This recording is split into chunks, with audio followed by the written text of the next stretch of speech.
Praise the Lord. Hallelujah. Glory. ஸ்தோத்திரிக்க நன்றி செலுத்துகிறேன். ஹல்லேலூயா. கர்த்தருடைய பரிசுத்த நாமத்துக்கு ஸ்தோத்திரம் உண்டாவதாக. ஆமென். மீண்டுமாய் இந்த காலை வேளையில உங்களோடு கூட தேவனுடைய வார்த்தையை பகிர்ந்து கொள்ளும்படியாய், தேவனை ஆராதிக்கும்படியாய் கர்த்தர் கொடுத்த மகா உன்னதமான கிருபைகளுக்காய் நான் தேவனை நன்றி செலுத்துகிறேன். இந்த மனமகிழ்ச்சி ஓய்வு நாளிலே, இந்த உயிர் தந்த மனமகிழ்ச்சி நாளிலே ஆராதிக்கும்படி அநேக தடைகள் மத்தியிலும் கூட கர்த்தர் நமக்கு ஒரு தயவுகளை உண்டாக்கினார். ஆமென். அவரின் மட்டுமாய் உங்களை சுமந்து வந்த தேவன் அவர் இனிமேலும் சுமக்க உண்மையுள்ள தேவனாக இருக்கிறார். ஹல்லேலூயா. ஆமென். இந்த காலையில வேளை கூட நாம் சில பாடலை பாடி நம் கர்த்தரை ஆராதிப்போம். அதுக்கு முன்பாக நம் கண்களை மூடி ஒரு விஷயம் நாம் ஜெபிப்போம். அன்புள்ள ஆண்டவரே, இந்த காலை வேளைக்காக நன்றி செலுத்துகிறேன். இந்த உயிர்த்தெழுந்த மனமகிழ்ச்சி நாளுக்காய், இந்த ஓய்வு நாளுக்காக நன்றி செலுத்துகிறேன். இந்த காலை வேளையில் ஆராதனை அதுவரை பார்த்து கொண்டிருக்கிற, கேட்டுக்கொண்டிருக்கிற யாவர் மீதும் கர்த்தருடைய கரம் இறங்கி வரட்டும். காணொலி நிலைகளின் மூலியமாய் பார்த்து கொண்டிருக்கிற ஒவ்வொரு மீதும் ஆராதிக்கும் போது ஆண்டவரே இந்த வல்லமை இறங்கும்படியாக நான் ஜெபிக்கிறேன். ஆவியோடு உண்மையோடு தொழுது கொள்ள கிருபை செய்யுங்க. இந்த வார்த்தைகளை கொண்டு பேசுவீராக. இந்த வார்த்தைகளை கொண்டு ஜனங்களோடு இடைப்படுவீராக. நீ என்ன பேச வேண்டும் என்று சுத்தம் வைத்திருக்கும் அந்த வார்த்தைகளால் அவருடைய ஜனங்களோடு பேசுவீராக. வார்த்தைகளை தடை செய்கிற வல்லமைகள் இயேசுவின் நாமத்தினாலே முறியடிப்பதாக. கர்த்தருடைய வார்த்தையினாலும் பரிசுத்தாவின் வல்லமையினாலும் இந்த ஆராதனை முற்றிலுமாய் வழிநடத்த முடியாது ஒப்புக்கொள்கிறேன். 6 முதல் இறுதி வரை தெய்வ மகிமையின் பிரசன்னத்துக்குள் எங்களை வழிநடத்துங்க. இயேசு கிறிஸ்துவின் மூலம் ஜெபிக்கிறோம் ஜீவனும் நல்ல பிதாவே. ஆமென். ஹல்லேலூயா. ஹல்லேலூயா. glory. கர்த்தர் நல்லவர், அவர் கிருபை என்றும் நல்லவர். அவர் மாறாதவர், அவர் மாசற்றவர், அவர் பரிசுத்தம் உள்ளவர். ஹல்லேலூயா. அவர் நித்தம் நித்தம் நித்தம் நம்மை சுமந்து வருகிற தேவன். ஒரு தாயை போல தேற்றி நம்மை சுமந்து வந்த தேவன். ஹல்லேலூயா. ஒரு கழுகு போல நம்மை பாதுகாத்து உயர பறக்கும்படியாய் வாழும்படியாய் விரும்புகிற தேவன் அவர். ஹல்லேலூயா. என்னோட கூட சேர்ந்து சில பாடலை பாடி கர்த்தருடைய நாமத்தை மகிமைப்படுத்துகிறோம். இதை நீங்கள் இதன் மூலமாய் பார்த்து கொண்டிருப்பேன் என்று சொன்னால் என்னோடு கூட நல்ல கரங்களை உற்சாகமாய் தட்டி நீங்கள் கர்த்தரை ஆராதிக்கும் போது ஒரு அபிஷேகத்தின் வல்லமை உங்கள் மீது இறங்க போகுது. ஹல்லேலூயா. நீங்கள் ஆராதிக்கும் போதே ஒரு தெய்வீக சமாதானம், நீங்கள் ஆராதிக்கும் போதே ஒரு தெய்வீக பிரசனம், நீங்கள் ஆராதிக்கும் போதே ஒரு சுகத்தின் வல்லமை நீங்கள் காண்பீர்கள். ஹல்லேலூயா. ஆமென். அன்பு கூறுவேன், இன்னும் அதிகமாய் இந்த அன்பு போலதப்பா, இன்னுமாய் உண்மை ஆராதிக்கிற ஒரு அன்பு, இன்னுமாய் உயர்த்துகிற அபிஷேகம் எங்களுக்கு வேணும், நேசம் எங்களுக்கு வேணும் என்று சொல்லி ஜெபத்தோட்ட செய்திகளை சாங் நம்பர் 289 அன்பு கூறுவேன், இன்னும் அதிகமாய் ஆராதிப்பேன், இன்னும் ஆர்வமாய் என்று சொல்லி நல்ல கரங்களை உற்சாகமாய் தட்டி கூட தேவனை நாம் ஆராதிக்க போகிறோம். ஹல்லேலூயா.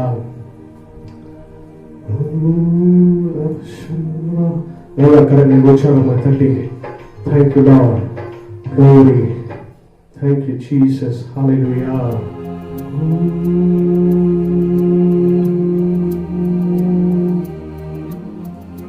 Glory, hallelujah. நல்ல உற்சாகமாய்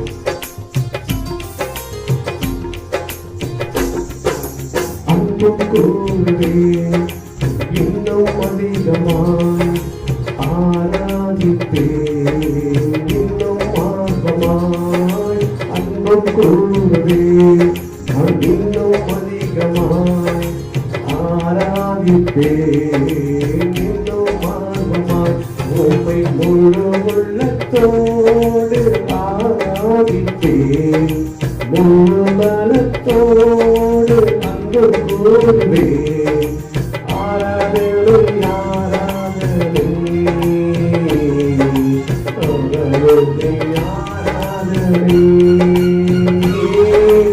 ஆராதனை ஆராதனை ஆராதனை ஆராதனை ஆராதனை. ஹல்லேலூயா. எத்தனை நல்ல தேவனை பாராட்டுகிறோம். வானோடு பூமி படைத்த சர்வவல்லமை தேவனே, அப்பா பிதாவே உமக்கு கூட பாக்கியத்தோடு கூட போகிறார். அந்த உற்சாகம் வந்தவரே நன்றியோடு எபினேசரே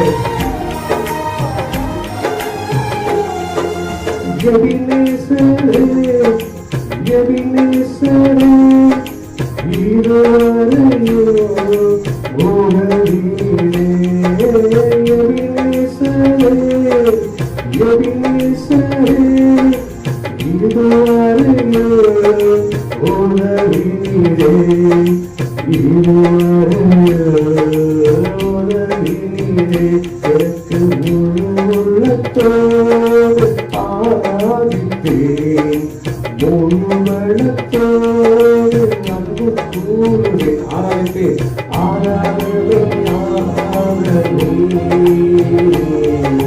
பரவனை ஆராதனை.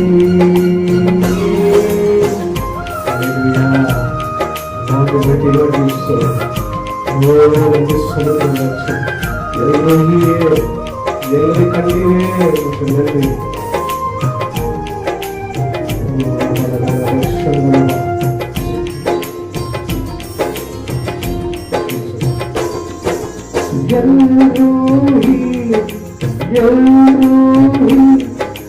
என்னை கண்டீரே நன்றி ஐயா.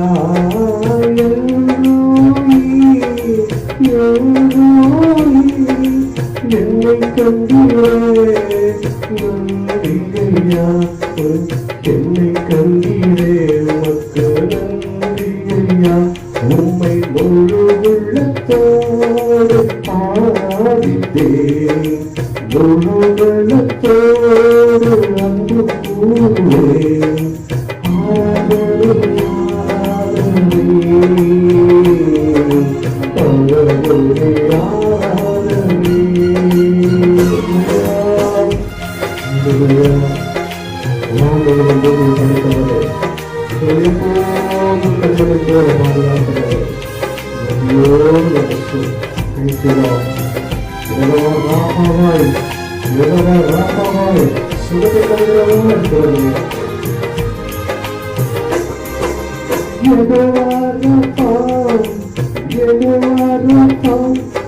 சுகம் கண்டீரே நன்றி ஐயா.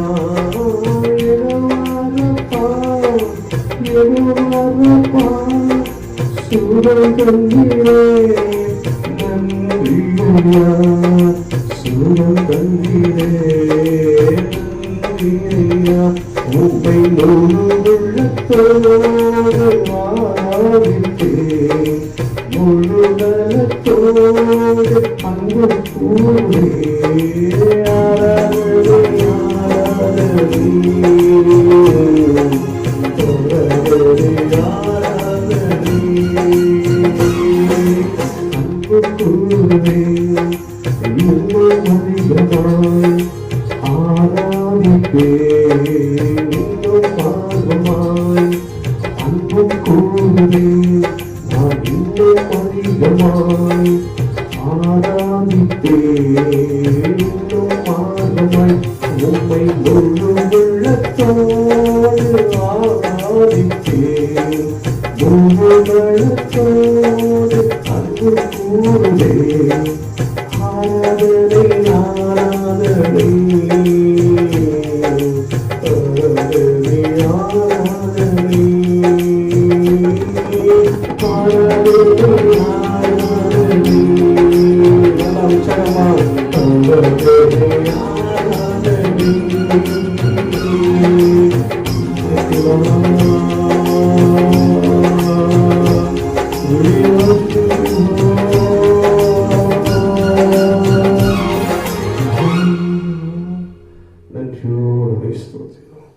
நன்றியோடு நாங்கள் துதிக்கிறோம் ஆண்டவரே. ஹல்லேலூயா ஹல்லேலூயா. நம்முடைய நீதியை அவர் வெளிச்சத்தை போல ஆக்குகிறவர். ஒருவேளை இந்த காலையில் எவ்வளோ நன்மை செய்கிறேன், ஆனால் என் நன்மைக்கு பதிலாய் எனக்கு தீமையாய் வருகிறது. என் நீதியெல்லாம் மறைக்கப்பட்டு இருக்கிறது, அநீதி மாத்திரமே நான் காண்பது என்று சொல்லி இந்த காலையில் அமர்ந்து கொண்டிருக்கலாம். அங்கே வசனம் சொல்வது, உங்கள் நீதியை அவர் வெளிச்சத்தை ஆக்குவார்.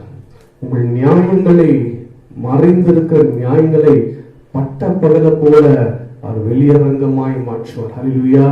என்னோட கூட சேர்ந்து ஏசையா, என் நீதியை, மறைந்திருக்கிறேன் நீதியை ஆண்டவரே, இன்றைக்கு நீ வெளிச்சத்தை பட்ட போல ஆக்குவேன் என்று சொல்லி வாக்குறுத்தீரே, அது வெளிச்சத்தை கொண்டு வாங்க என்று சொல்லி விசுவாசத்தோடு என்னோடு கூட பாடும்போதே மறைந்திருக்கிற உங்கள் நீதி நியாயங்கள் எல்லாம் கர்த்தர் வெளிச்சத்தை கொண்டு வர போகிறார்.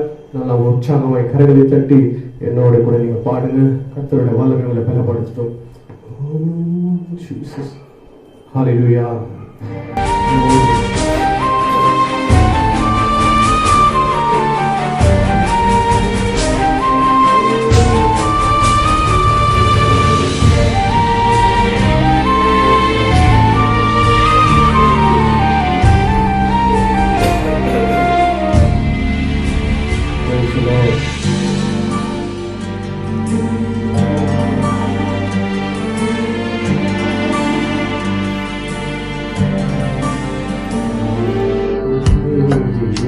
வெளிச்சத்தை போலாக்குவி, என் நியாயத்தை பட்ட பகல் போலாக்குவி, என் நீதியை வெளிச்சத்தை போலாக்குவி, என் நியாயத்தை பட்ட பகல் போலாக்குவி, உமக்காய் காத்திருக்கிறேன்,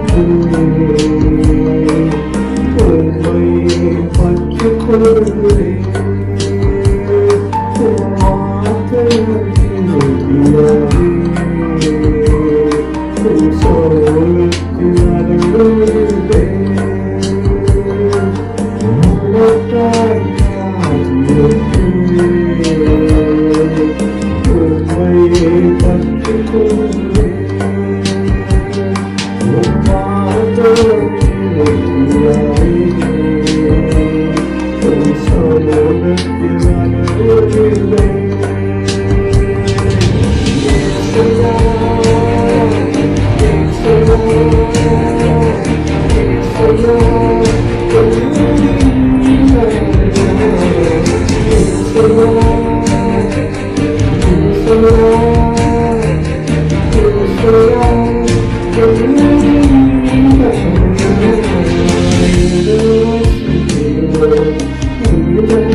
Thank you.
வெட்கமடையாதபடி வெட்கத்தை ஆழமாக மாற்றுகிறேன்.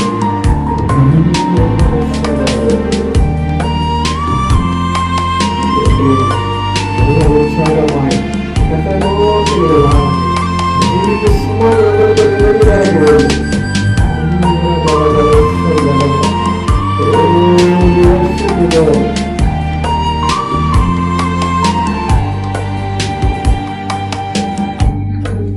காலத்தில் வெட்கமடைவதில்லை நான், அந்த காலத்தில் என்னை தேடி ஆக்கோய்.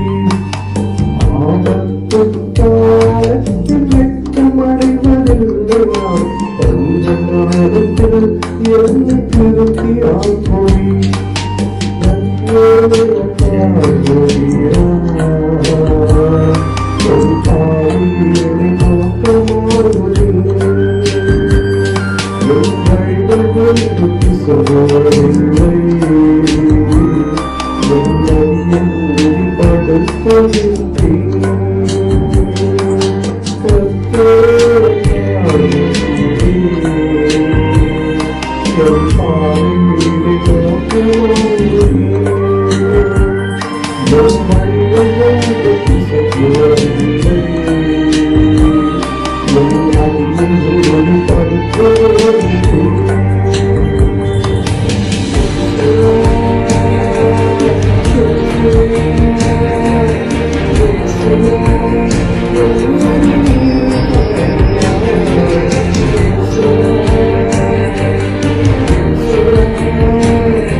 Hallelujah.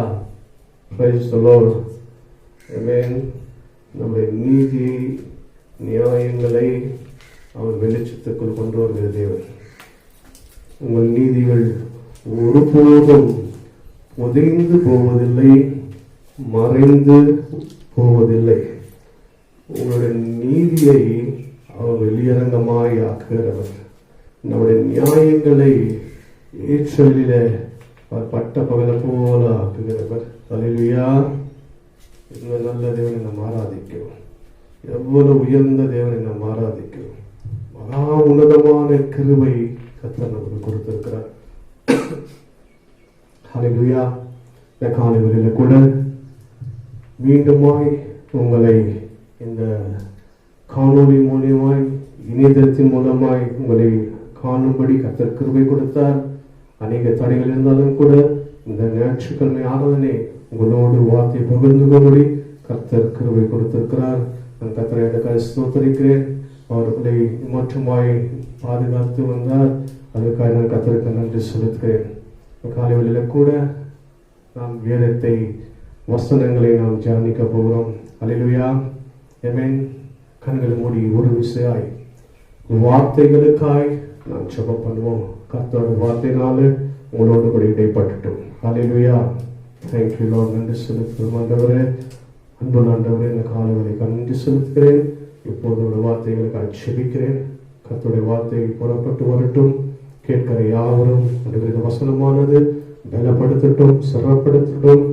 ஆவிக்குரிய வாழ்க்கையில ஏறி உயர்ந்த ஸ்தானத்துக்குள் உயர்ந்திருக்க கருவை செய்யுங்க ஆண்டவரே. நல்ல நிலத்தில் விதைத்த விதையை போல இந்த வசனங்கள் கேட்கிற உள்ளங்களுக்குள் விதைக்கத்தக்க கருவை செய்யுங்க. இந்த வசனங்களுக்குள் வளரட்டும். பலனடைந்து நல்ல சாட்சி உள்ள வாழ்க்கை வாழட்டும்.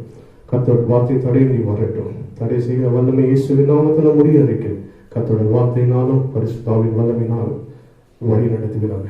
இயேசுவின் மூலம் ஜெபிக்கிறோம் நல்ல பிதாவே. ஆமென். ஹல்லேலூயா. ஹல்லேலூயா. glory. கர்த்தர் நல்லவர், அவர் கிருபை என்றும் உள்ளது. ஆமென். ஹல்லேலூயா. அவர் மாறாதவர். glory to the Lord. ஹல்லேலூயா. மீண்டும் இந்த காலையில் கூட உங்களோடு கூட வார்த்தையை பகிர்ந்து கொள்கிறேன். கடந்த நாட்களிலே தேவனுடைய சமூகத்தில் அமர்ந்து இந்த ஞாயிற்றுக்கிழமை ஆராதனைக்காய் வார்த்தைகளை கர்த்தர் சமூகத்தில் கேட்டுக்கொண்டிருக்கும் போது கர்த்தர் கொடுத்த இந்த வார்த்தையின் மன்னாவை உங்களோடு கூட நான் பகிர்ந்து கொள்கிறேன். நான் நிச்சயமாய் நம்புகிறேன் இந்த வார்த்தை உங்கள் உள்ளங்களை பலப்படுத்தும். உங்கள் ஆவிக்குரிய ஜீவியத்துக்கு இது ஒரு உறுதுணையாய் உங்களை உற்சாகப்படுத்த முடியாது இருக்கும் என்று சொல்லி அல்லேலூயா. இந்த நாளுக்கான செய்தி உணர்வு. அல்லேலூயா. என்னது? இந்த நாளுக்கான செய்தி உணர்வு. ஆங்கிலத்தை அண்டர்ஸ்டாண்டிங் சொல்லுவாங்க. அல்லேலூயா. உணர்வு, ஒரு உணர்வு நமக்குள் இருக்க வேண்டும்.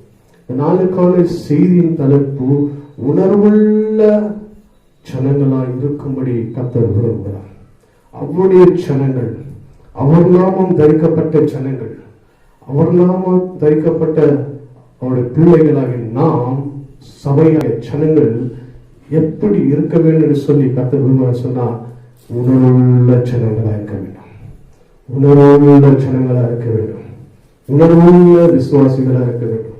உணர்வுள்ள தேவ பிள்ளைகளா இருக்க வேண்டும்.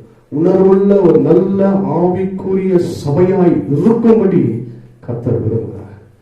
நான் வெளியே இருக்கிற ஜனங்களுக்காக சொல்ல, இன்றைக்கு இந்த செய்தி சபைக்கும் சபையின் விசுவாசிகளுக்கும் ஆன செய்தி. அல்லேலூயா. ஜனங்கள் உணர்வுள்ளவர்களாக இருக்க வேண்டும். அப்படின்னு சொன்னால் ஒரு புரிந்துதலோடு, ஒரு அறிவுள்ளவர்களோடு, அண்டர்ஸ்டாண்டிங், அதாவது புரிந்து கொள்கிற ஒரு உணர்வுள்ள விசுவாச வாழ்க்கை இருக்க வேண்டும். உணர்வுள்ள ஒரு ஆவிக்குரிய வாழ்க்கை இருக்க வேண்டும். உணர்வுள்ள ஒரு பரிசுத்த ஜீவியம் இருக்க வேண்டும்.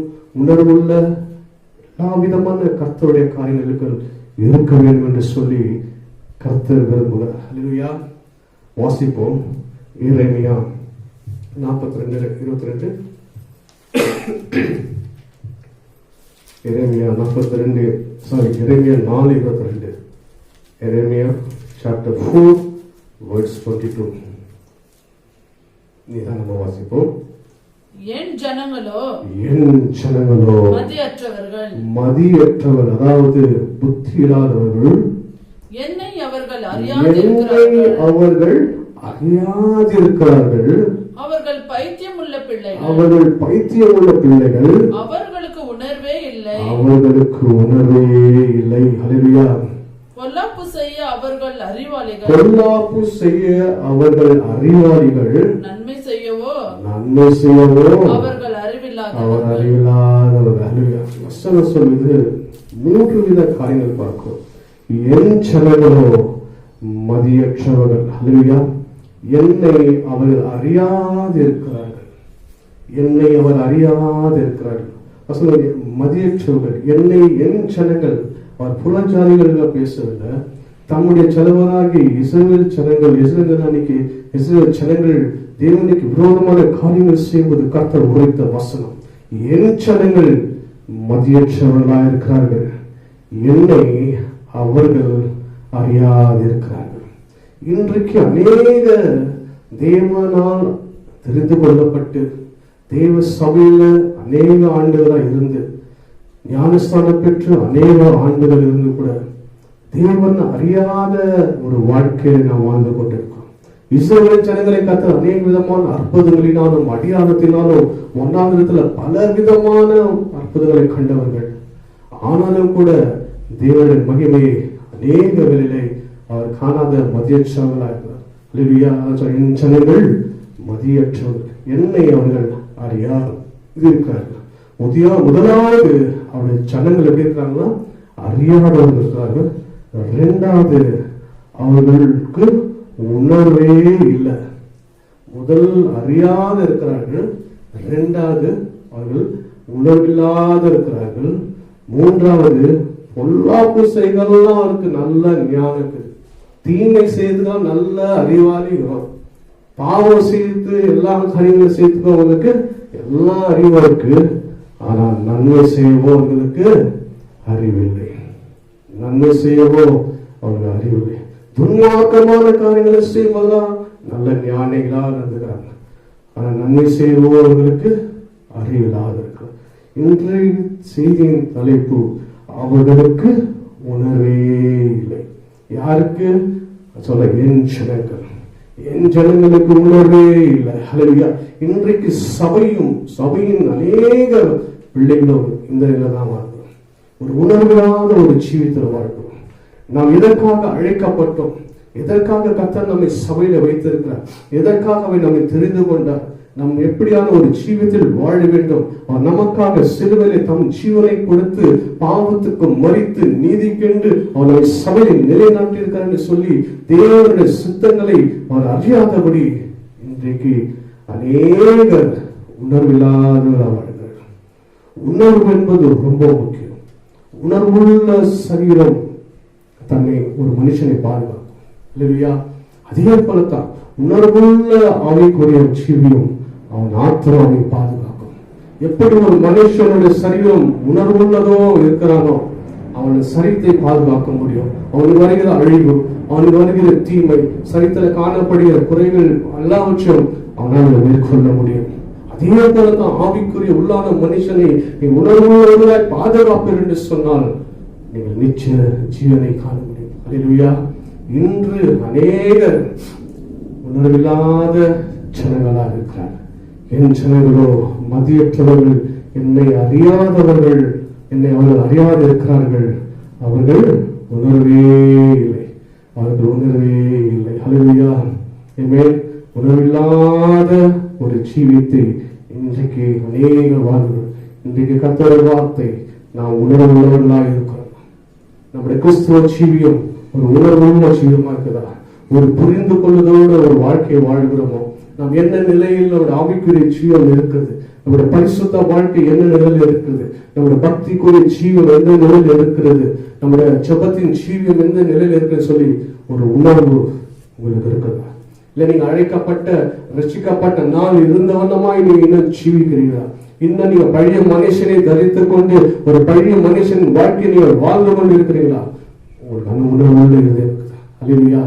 இன்றைக்கு உணர்வுள்ள இதயத்தை கர்த்தர் தேடிக்கொண்டிருக்கிறார். உணர்வுள்ள ஆத்மாவை கர்த்தர் தேடிக்கொண்டிருக்கிறார். உணர்வுள்ள சபையா இருக்கும்படி கர்த்தர் விரும்புகிறார். அல்லேலூயா. உணர்வில்லை என்று சொன்னால் ஒரு மனுஷன் அவன் வெகு சிகத்துல அவன் எல்லா விதத்தையும் ஜீவனை இழந்து போவான். அல்லேலூயா. யோபு 34:16 வாசிப்போம். யோபு chapter 34:16. அவர் ராக்காலத்தில் தரிசனமான யோபு 34:16 கடைசி வாசிப்போம். உனக்கு உணர்வு இருந்தால் இதை கேளும், என் வார்த்தைகளின் சத்தத்துக்கு செவி கொடும். அல்லேலூயா. யோபு சொல்லுது, உனக்கு உணர்வு இருந்தால் இதை கேளும், என் வார்த்தைகளின் சத்தத்துக்கு நீ செவி கொடு. உணர்வு இருந்தா என் வார்த்தையின் சத்தத்துக்கு நீ பண்ணு செவி. வாசிப்போம். உமக்கு உணர்வு இருந்தால் இதை கேளும். உனக்கு உணர்வு இருந்தா இதை கேளும். இந்த காலையில பார்த்து கொண்டு வர அன்பான தேவ சபை, உனக்கு உணர்வு இருந்தா நீ கர்த்தர் உரைக்கிற வசனத்தை சத்தத்தை உன் செவிகள் கேட்க கடவுள். என் வார்த்தைகளின் கர்த்தரின் சத்தத்தின் செவிகள் கேட்கப்படுவது உன் வாழ்க்கையில உணர்வு விருப்பம் என்று சொன்னால் கர்த்தர் உரைக்கிற சத்தத்தை உன் செவிகள் கேட்க கடவுள் என்று வேதம் சொல்கிறது. அல்லேலூயா. பிலிப்பியர் 1:9 சொல்கிறது, மேலும் உத்தமமானவர்களை நீங்கள் ஒப்புக்கொள்ளத்தக்கதாய் உங்கள் அன்பானது அறிவிலும் எல்லா உணர்விலும் இன்னும் அதிகமாய் நீங்க பெருக வேண்டும் என்று சொல்லி, அதிகமாய் உணர்வுகளை நீங்க பெருக வேண்டும் என்று சொல்லி பிலிப்பியர் நிறுவனத்தின் அப்போஸ்தலர் பவுல் எழுதுகிறார். பிலிப்பியர் 1:9 வாசிப்போம்.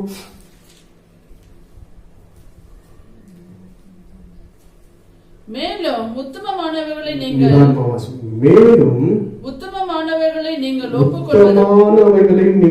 ஒப்புக்கொள்ளத்தக்கதாய் உங்கள் அன்பானது அறிவிலும் எல்லா உணர்விலும் இன்னும் இன்னும்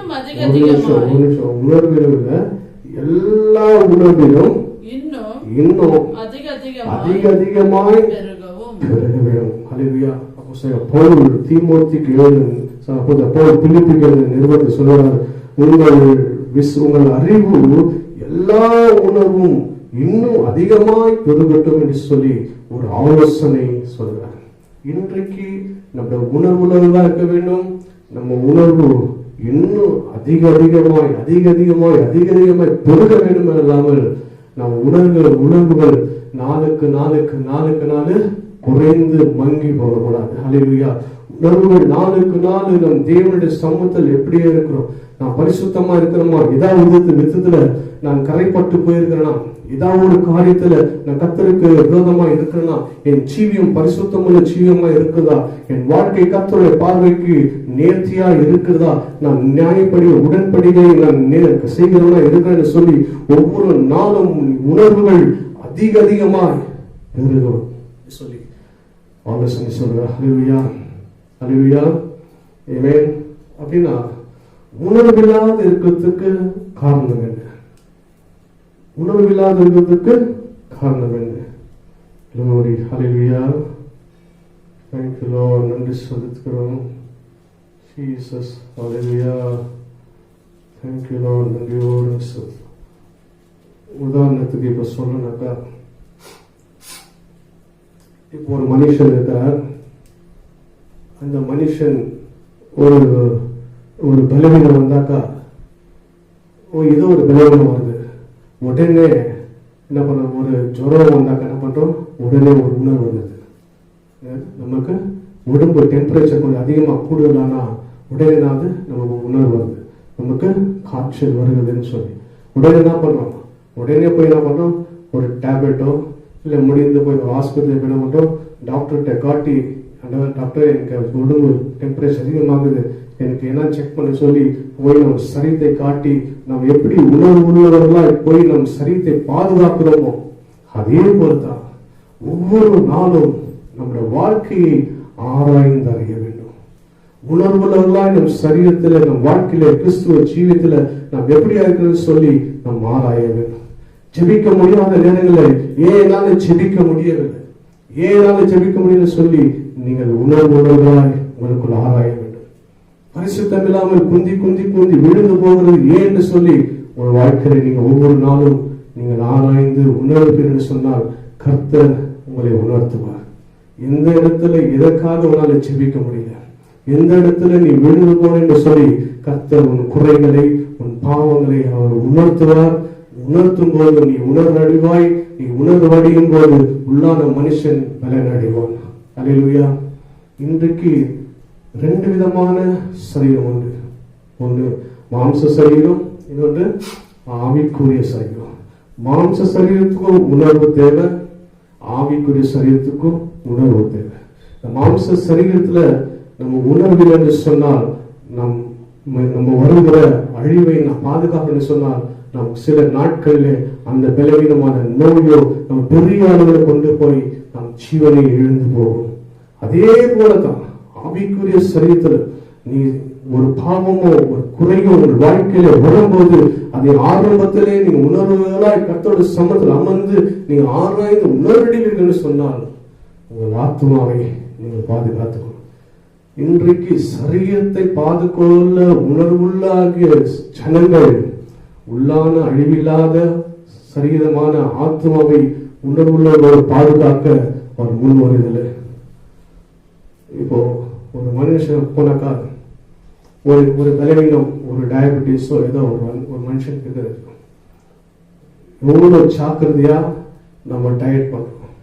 இதை சாப்பிடக்கூடாது, அதை சாப்பிட்டா இது வரும், இது சாப்பிட்டா அது வர சொல்லி எல்லா உணவுகளும் நம்ம ஆராய்ந்து உணர்வுகளாய் இது என் சரீரத்துக்கு பலவீனம் உண்டாக்கும், இதை நான் சாப்பிட்டு என் சரீரத்துக்கு பலவீனம் உண்டாகும், இது என் சரீரத்தை பாதிக்கும் என்று சொல்லி எவ்வளவு ஜாக்கிரதையா, எவ்வளவு ஒரு பயபக்தியோடு ஒரு கட்டுக்கோப்போடு உணவுலேருந்து எல்லாமே செய்யும். 10வது வாக்கிங்ல கூட போறோம். ஹல்லேலூயா. உணர்வுகளாய் நம்ம சரீரத்துக்கு எல்லாமே செய்யறோம். ஏன் அவ்வளவு இந்த சரீரம் மீது இந்த மண்ணுக்கு போகிற சிறிய நாட்கள் வாழ்கிற இந்த மாம்ச சரீரத்துக்கு எவ்வளவு உணர்வுகளாய் நாம் வாழ்கிறோம்.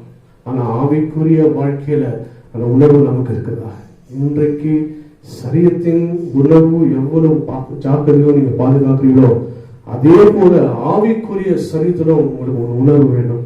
இந்த உணர்வு இல்லாம இருக்கிறதுக்கு காரணம் என்னன்னு சொல்லி நாம் வேதத்திலிருந்து நாம் தியானிக்க போறோம். ஏன் சரீரம் உணர்வு இல்லாமல் போகுது? ஏன் ஒரு மனுஷன் உணர்வில்லாமல் இறுதியாக இருக்கிறான்?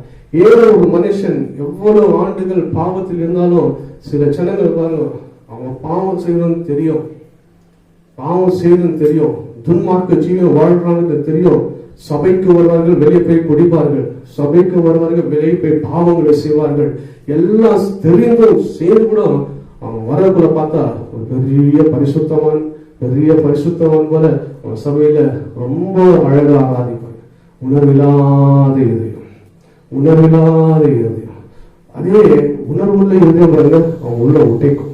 ஒரு சின்ன குற்றம் செய்யும் போது தெய்வ சம்பந்தம் ஆண்டவரே இந்த பாவத்தை மேற்கொள்ள ஒரு பலனை தாங்கன்னு சொல்லி ஒரு இடத்தோடு கூட போராடுவார். அது உணர்வுள்ள இதயம். உணர்வில்லாதவர்கள் அவர் செபிக்கவே மாட்டார். நான் கரெக்டா தான் இருக்கிறேன், நான் பரிசுத்தமா சொல்லி அவங்க அந்த எண்ணமே வராது, அவங்களுக்கு அந்த சிந்தனையே வராது. விசுவாசானவன் எண்ணங்களும் சிந்தனைகளும் உணர்வடியாதபடி அவன் கட்டி வைத்திருப்பான். அல்லேலூயா. அப்போ ஒரு மனுஷன் உணர்வில்லாமல் வாழ்வதற்கு என்ன காரணம் சொல்லி நாம் வேதத்தின் தியானிக்க போறோம். முதலாவது உணர்வில்லாது இருப்பதற்கு காரணம் இருதயம் தான் ரொம்ப முக்கியம். நம்ம சரீரத்துல இருதயம் தான் எல்லாவற்றையும் நாடி இருதயம் பல்ஸ் ரேட் சொல்லுவாங்க. இதய துடிப்பு போச்சுன்னா எல்லாமே போச்சு. உடல்ல ரத்தம் இருக்கலாம், உன் சரீரத்துல கண் இருக்கலாம், காது இருக்கலாம், நல்லா பேசுகிற நாவு இருக்கலாம், எல்லாமே இருக்கலாம். ஆனா உங்க இருதயத்துல உங்க சரீரத்துல இருதயம் இல்லைன்னா, அது துடிப்பு இல்லாம அது நின்று போச்சுன்னா என்ன சொல்லுவோம்? எல்லாமே போச்சு. இருதயம் என்பது ஒரு மனிதன் வாழ்க்கையில ரொம்ப முக்கியம். அதே போலதான் வசனம் சொல்றது, உணர்வில்லாமல் இருக்க முக்கிய காரணம் இருதயம். 3 விதமான அநேக இருதயங்கள் இருக்குது. அதுல முதலாவது இருதயம் இருளடைந்த இதயம். யார் உணர்வில்லாமல் இருப்பார்கள் என்று சொன்னால், எந்த விசுவாசிகள் எந்த சபை இருளடைந்து இருக்கிறதோ, இருளடைந்து இதயம் போல இருக்கிறதோ, அவர்கள் உணர்வில்லாதவர்கள் இருப்பார்கள். முதலாவது இருளடைந்த இருதயம். அல்லேலூயா. இந்த இருளடைந்த இதயத்துல நீங்க உணர்வே பார்க்க முடியாது. அல்லேலூயா. ரோமர் 1:21 வாசிங்க. ரோமர் 1:25.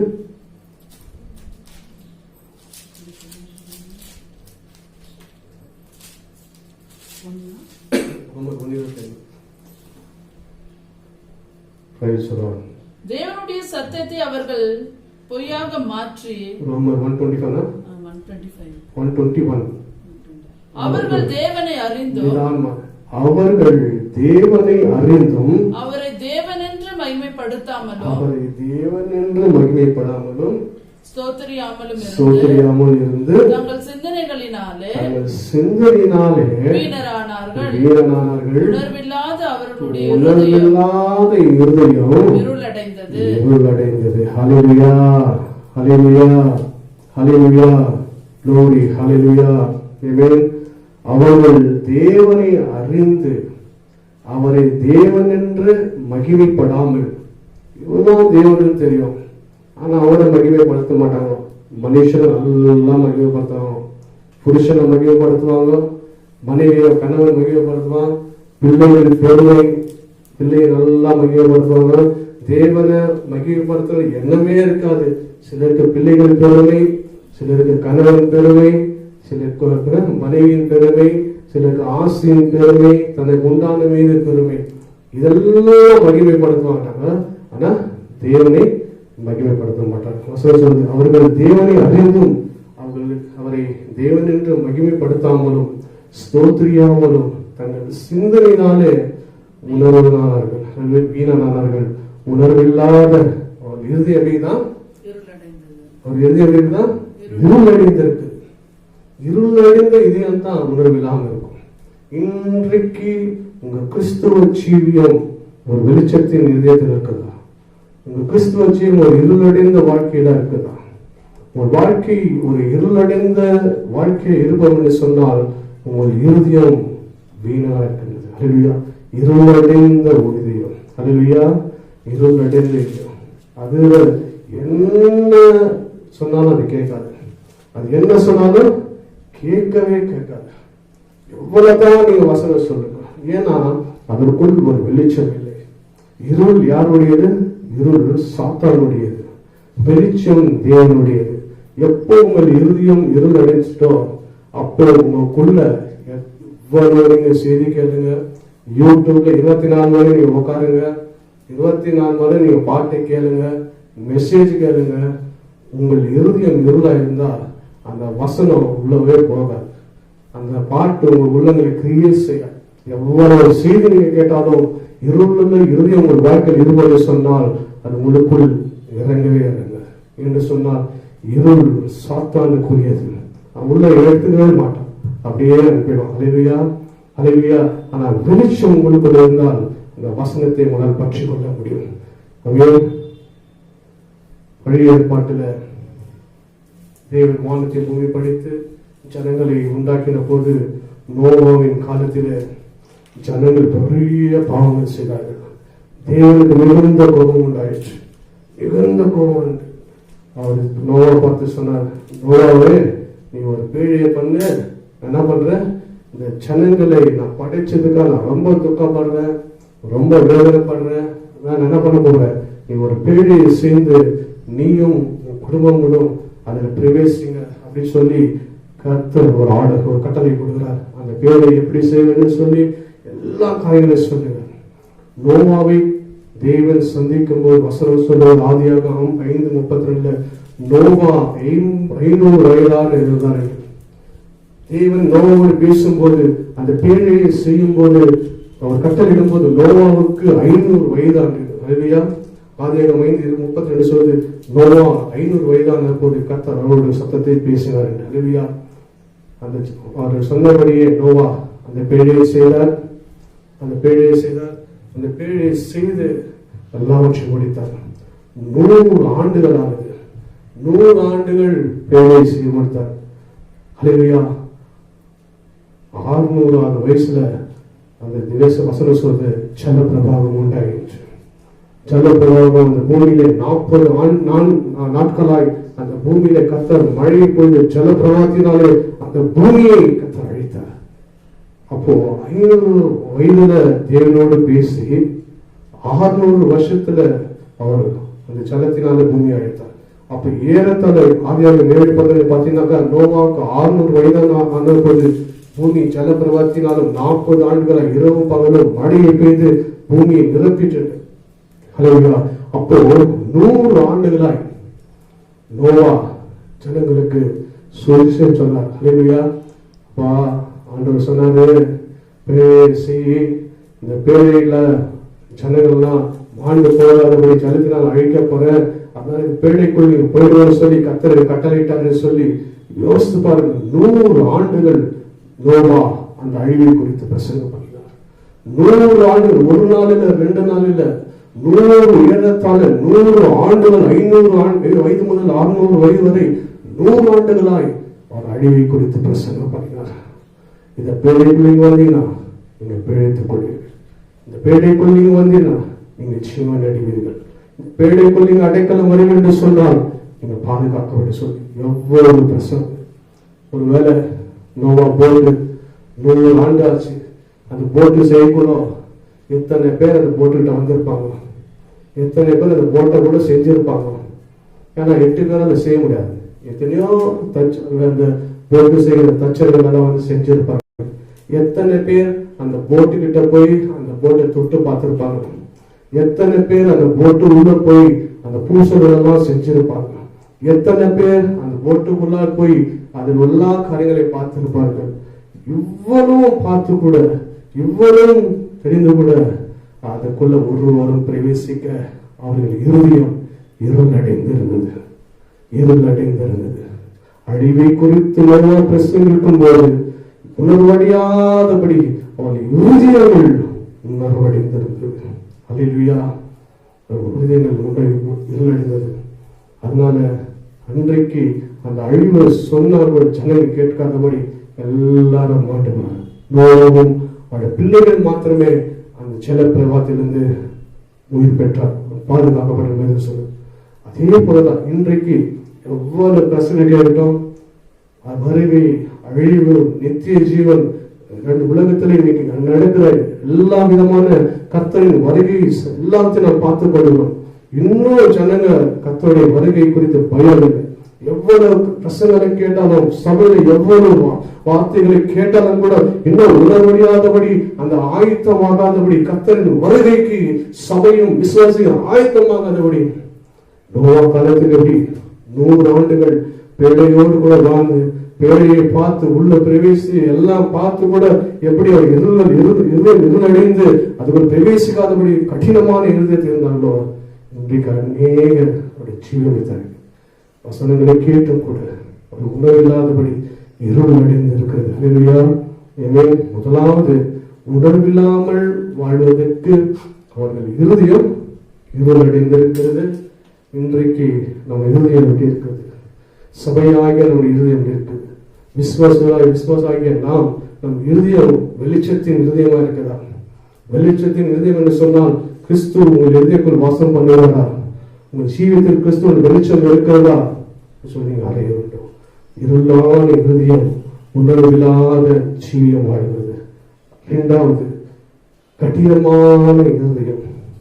சில கடினமான இருதயம் எவ்வளவு பிரசங்கம் பண்ணு, எவ்வளவு சுசேஷன் சொல்லு, இந்த காதுல வாங்குவாங்க, அந்த காதுல சபையிலிருந்து கீழே இருக்கும் போத அந்த வசனம் தான் அவங்களுக்கு சபையில இருக்கும். அல்லேலூயா.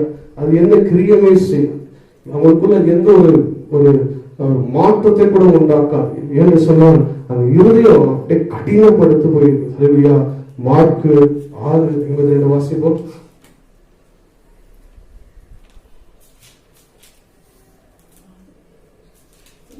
மார்க்கு 5:15-18 வாசிப்போம். மார்க் 8:17 வாசிப்போம். Mark 5:52 sorry.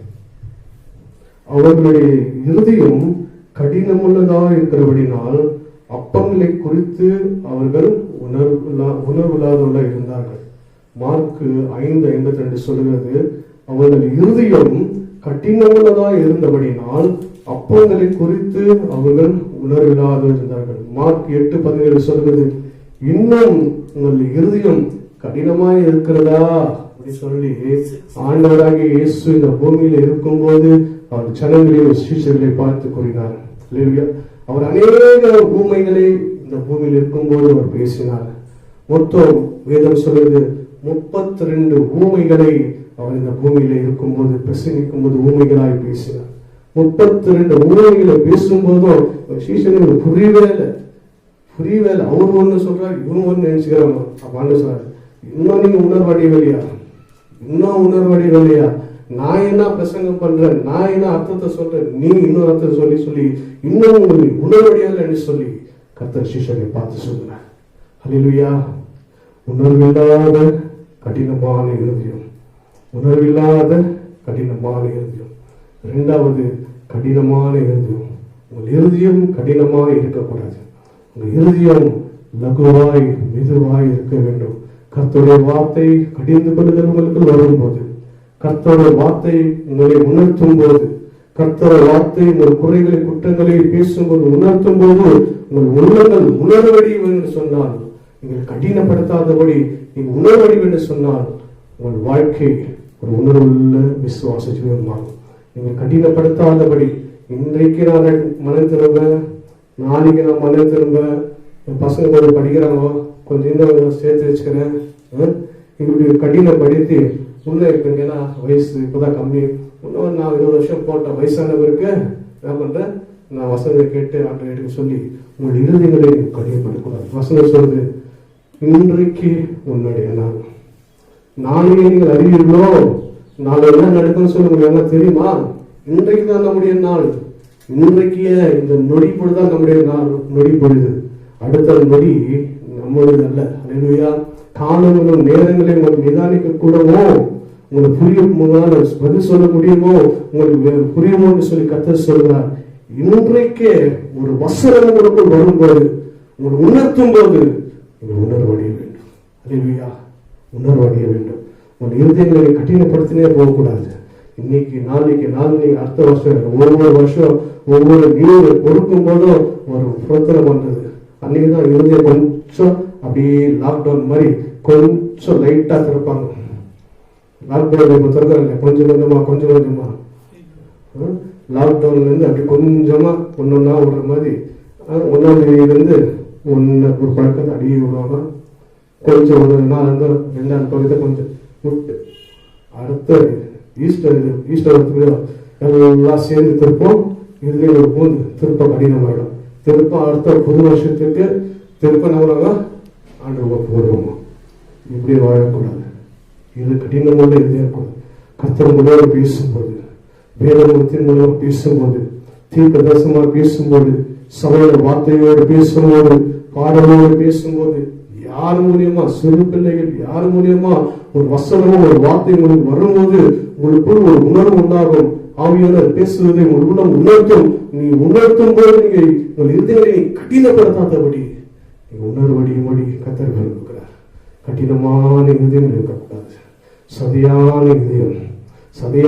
இதயம் உங்களுக்குள் இருக்க வேண்டும். ஒரு இதயம் கடினப்பட்டு போகுதுன்னு சொன்னால் ஒரு உணர்வு இல்லாத வாழ்க்கைக்குள் நீங்க கடந்து செல்வீங்க. 2வது கடினமான இதயம். 3வது தூரமான இதயம். முதல் இதயம் பார்த்தோம், இருளடைந்த இதயம். 2வது கடினமான கற்பாறையை போல கொஞ்சம் கூட வசனம் உள்ள நுழையாதபடி அப்படியே தூக்கி வெளியே வீசிடும். கற்பாறை போல கடினமான இருதயம். 3வது தூரமான இருதயம். அவங்களுக்கு ஆண்டுக்கு சம்மதமே இருக்காது. சர்ச்சில் கூட லாஸ்ட்ல வராம அப்படியே போயிடுவாங்க. ஒரு காலத்தை நான் இருந்தாங்க தூர இதயம் இருக்கிறது, தூரமான இருந்த தூரமாக செழித்து தூரமாகவே நான் வாழ்ந்தேன். அல்லேலூயா. எமேன். கர்த்தர் என்னை மாற்றினார். இந்த தூர இதயம் இருக்கக்கூடாது. எமேன். கர்த்தருக்கு நெருங்கிய இதயம், கர்த்தருக்கு நெருங்கிய இதயமா இருக்க வேண்டும். யோவான் கர்த்தரை மார்போடு சாய்ந்து சொல்லு. கர்த்தருக்கு ஒரு நெருக்கமான பிரியமான சீஷன் யோவான் என்று வேதம் சொல்கிறது. அதே போல கர்த்தருக்கு நீங்க நெருக்கமான ஒரு வாழ்க்கை நீங்க வாழ வேண்டும். நெருங்கிய இருதயம். கர்த்தர் உங்கள் இதயத்துல எப்பவுமே வாசம் செய்கிற ஒரு நல்ல நெருக்கத்தின் இதயத்தை இருக்க வேண்டும். தூரமான இதயம். மத்தேயு 15:8 வாசிங்க. Matthew chapter 15:8. Matthew 15:8. இந்த ஜனங்கள் தங்கள் வாயினால் என்னிடத்தில் சேர்ந்து, இந்த ஜனங்கள் எப்படிங்கிறாங்க? தங்கள் வாயினால என்னிடத்தில் சேர்கிறார்கள், தங்கள் உதடுகளினால் உதடுனால என்னை கனம் பண்ணுகிறார்கள். நல்லா அந்நியவாச ரபா ரபா அதிகார ரபான்னு பேசுறாங்க. அவர்கள் இருதயமோ எனக்கு தூரமா விலகி இருக்கு. ஜனங்க வாயை எடுத்து சேர்ந்துருது. உதடு நல்லா தான் துதிக்குது. ஞாயிற்றுக்கிழமை பார்க்கணும், நல்லா துதிக்கும், ஆராதிக்கும். ஆனா இறுதி எப்படி இருக்குமா? கர்த்தருக்கு தூரம் இருக்கும். கர்த்தருக்கு அவங்க சம்மந்தமே இருக்காது. ஞாயிற்றுக்கிழமை அவங்க ஆராதனை நேரத்துக்கு அப்புறமா கர்த்தருக்கு எந்த சம்மந்தமே இருக்காது. ஹல்லேலூயா. தூர இதயம். ஞாயிற்றுக்கிழமை 2 மணி நேரம் இது நெருங்கி இருக்கும். ஞாயிற்றுக்கிழமை 2 மணி முடிந்த பிறகு தூர இதயம். இன்றைக்கு உங்கள் இதயங்கள் தூரமாக இருக்கும் என்று சொன்னால் உங்கள் வாழ்க்கையில உணர்வில்லாத ஒரு வாழ்க்கைக்கு நீ கடந்து சொல்வீர்கள். ஹல்லேலூயா. மத்தேயு 18 கடைசி அதே அடுத்த வசனம் வாசிங்க. அப்படியே 18:9 வாசிங்க. 18:8 வசனம் 9 வாசிப்போம். நெக்ஸ்ட் வசனம் மேத்யூ 15:9. மனுஷருடைய கற்பனைகளை உபதேசங்களாய் போதித்து வீணாய் எனக்கு ஆராதனை செய்கிறார்கள். ஏசாயா தீர்க்கதரிசி நன்றாக உங்களை பத்தி சொல்லிக்கிறாரு. அப்பயே சொல்லிட்டு போயிட்டார். மத்தேயு 17:10 சொல்லுது, பின்பு அவர் ஜனங்களை வரவழைத்து அவரை நோக்கி நீங்கள் கேட்டும் உணருங்கள். கேட்டு உணருங்கள். இயேசு பூமியில சொல்ற, நீங்க கேட்டு உணருங்கப்பா. ஏன் இன்னும் உணர்வில்லாம இருக்கிறீங்க? நான் எவ்வளவு அற்புதங்களை செய்து 2 மீன் 5 அப்பத்தில் 5 இருக்கிற போஷித்த தேவன் அல்லவா? நீங்க ஏன் இன்னும் உணர்வடையாம இருக்கிறீங்க? ஏன் இன்னும் அப்பத்துக்கும் தண்ணிக்கும் நீங்க இன்னும் கலங்கி போய் இருக்கிறீங்க? வானத்தை பூமி படுத்த சர்வவல்லமை தேவன் என்பதை நீங்க ஏன் இன்னும் அறியாமல் இருக்கிறீர்கள்? ஏன் இன்னும் உணர்வில்லாமல் இருக்கிறீர்கள்? நாங்க செய்யாத காரியம் உண்டோ? அல்லேலூயா. ஆமென். இன்றைக்கு அநேக நிலைமை இருக்கும். சபையில் எவ்வளவு பிரசங்கம் பண்ணாலும், எவ்வளவு வசனங்களை கேட்டாலும் ஜனங்கள் உணர்வில்லாமல் இருக்கிறார்கள். என் ஜனங்கள் உணர்வில்லாதவர் இருக்கிறார்கள். இன்றைக்கு கர்த்தர் சபையும் விசுவாசிகளும் உணர்வுள்ள இருதயம் இருக்க வேண்டும் என்று விரும்புகிறார்.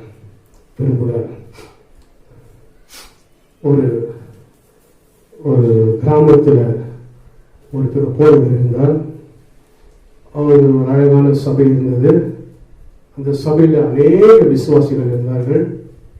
அவர் ரொம்ப பாரத்தோடு ஊழியம் செஞ்சார். சபை ஜனங்களும் நல்லா விசுவாசத்துல வரணும், ஆவிக்குரிய வாழ்க்கையில வரங்களும் வல்லமைகளை உடையவர்களாய் வாழணும். ஒரு ஆத்மா கூட வீணாய் விருதாய் வருகளை விட்டு போகாதபடி அந்த வருகளை எடுத்துக்கொள்ள எல்லா விதமான வல்லமையினாலும் சபை வாழும் என்று சொல்லி அதிகமாய் அவர் பிரசங்கம் பண்ணுகிறார்.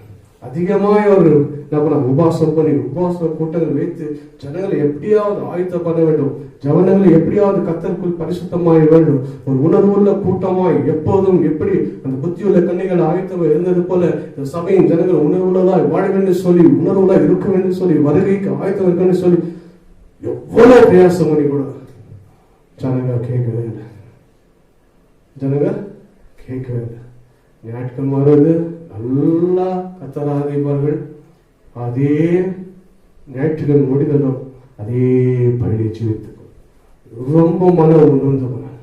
எவ்வளவுதான் பிரசங்கம், எவ்வளவுதான் இந்த ஜனங்களை நான் சீர்படுத்தினாலும் என்ன பண்றதுல இவங்க வசனங்களை கேட்டு அங்கே விட்டுறாங்கன்னு சொல்லி ரொம்ப துக்கம் அடைந்து அந்த கிராமத்துல நீங்கெல்லாம் ஒரு வழக்கம் உண்டு. ஒரு கிராமத்துல ஒரு சபையின் சபை சார்ந்தவர்கள் யாராவது மரித்து போவார்கள் என்று சொன்னால் என்ன பண்ணுவாங்க? அந்த ஆலயத்தில் போய் என்ன பண்ணுவாங்க? மணி அடிவாங்க. 3 மணி அடி. அப்படின்னா ஏதோ ஒரு அசம்பாவம் அந்த கிராமத்துல அந்த பகுதியில நடந்து போயிடுச்சுன்னு சொல்லி அது அவங்களுக்கு உணர்த்துவார்கள்.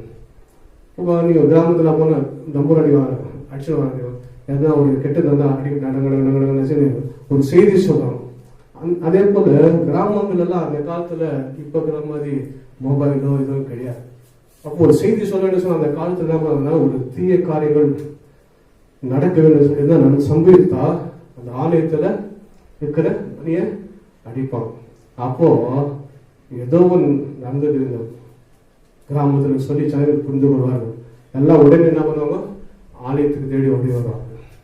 இவன் சில நாட்களுக்கு முன்பாகலாம் ஒரு டெலகிராம் பார்த்தா யாரோ போயிட்டான்னு சொல்லி அந்த டெலகிராம் கூட லெட்டர் கூட ஓன் பண்ண மாட்டாங்க, உடனே ஒப்பாரிச்சோம். ஐயோ லெட்டர் வந்துச்சா, ஏதோ ஒரு தீய காரியம் நடந்து போன்னு சொல்லி அந்த லெட்டரை கூட ஓன் பண்ண மாட்டாங்க, உடனே அழ ஆரம்பிச்சுருவாங்க. ஏன்னா ஒரு லெட்டர் வருதுன்னா டெலகிராம் வந்தாலே என்னது துக்க செய்தி. அந்த காலையில இப்போ மொபைல் டக்குன்னு அடிச்சிடறாங்க மெசேஜ். அந்த காலத்துல அப்படி இல்லை. அந்த காலத்துல இந்த மாதிரி ஆலயத்துல மணி அடிப்பாங்க, ஒரு செய்தி சொல்ல முடியாது. ஒரு கெட்ட தீய சம்பவங்கள் நடக்கும்போது அந்த கிராமத்துல அந்த மணி அடிக்கும் போது ஒரு செய்தி சொல்லப்படுது.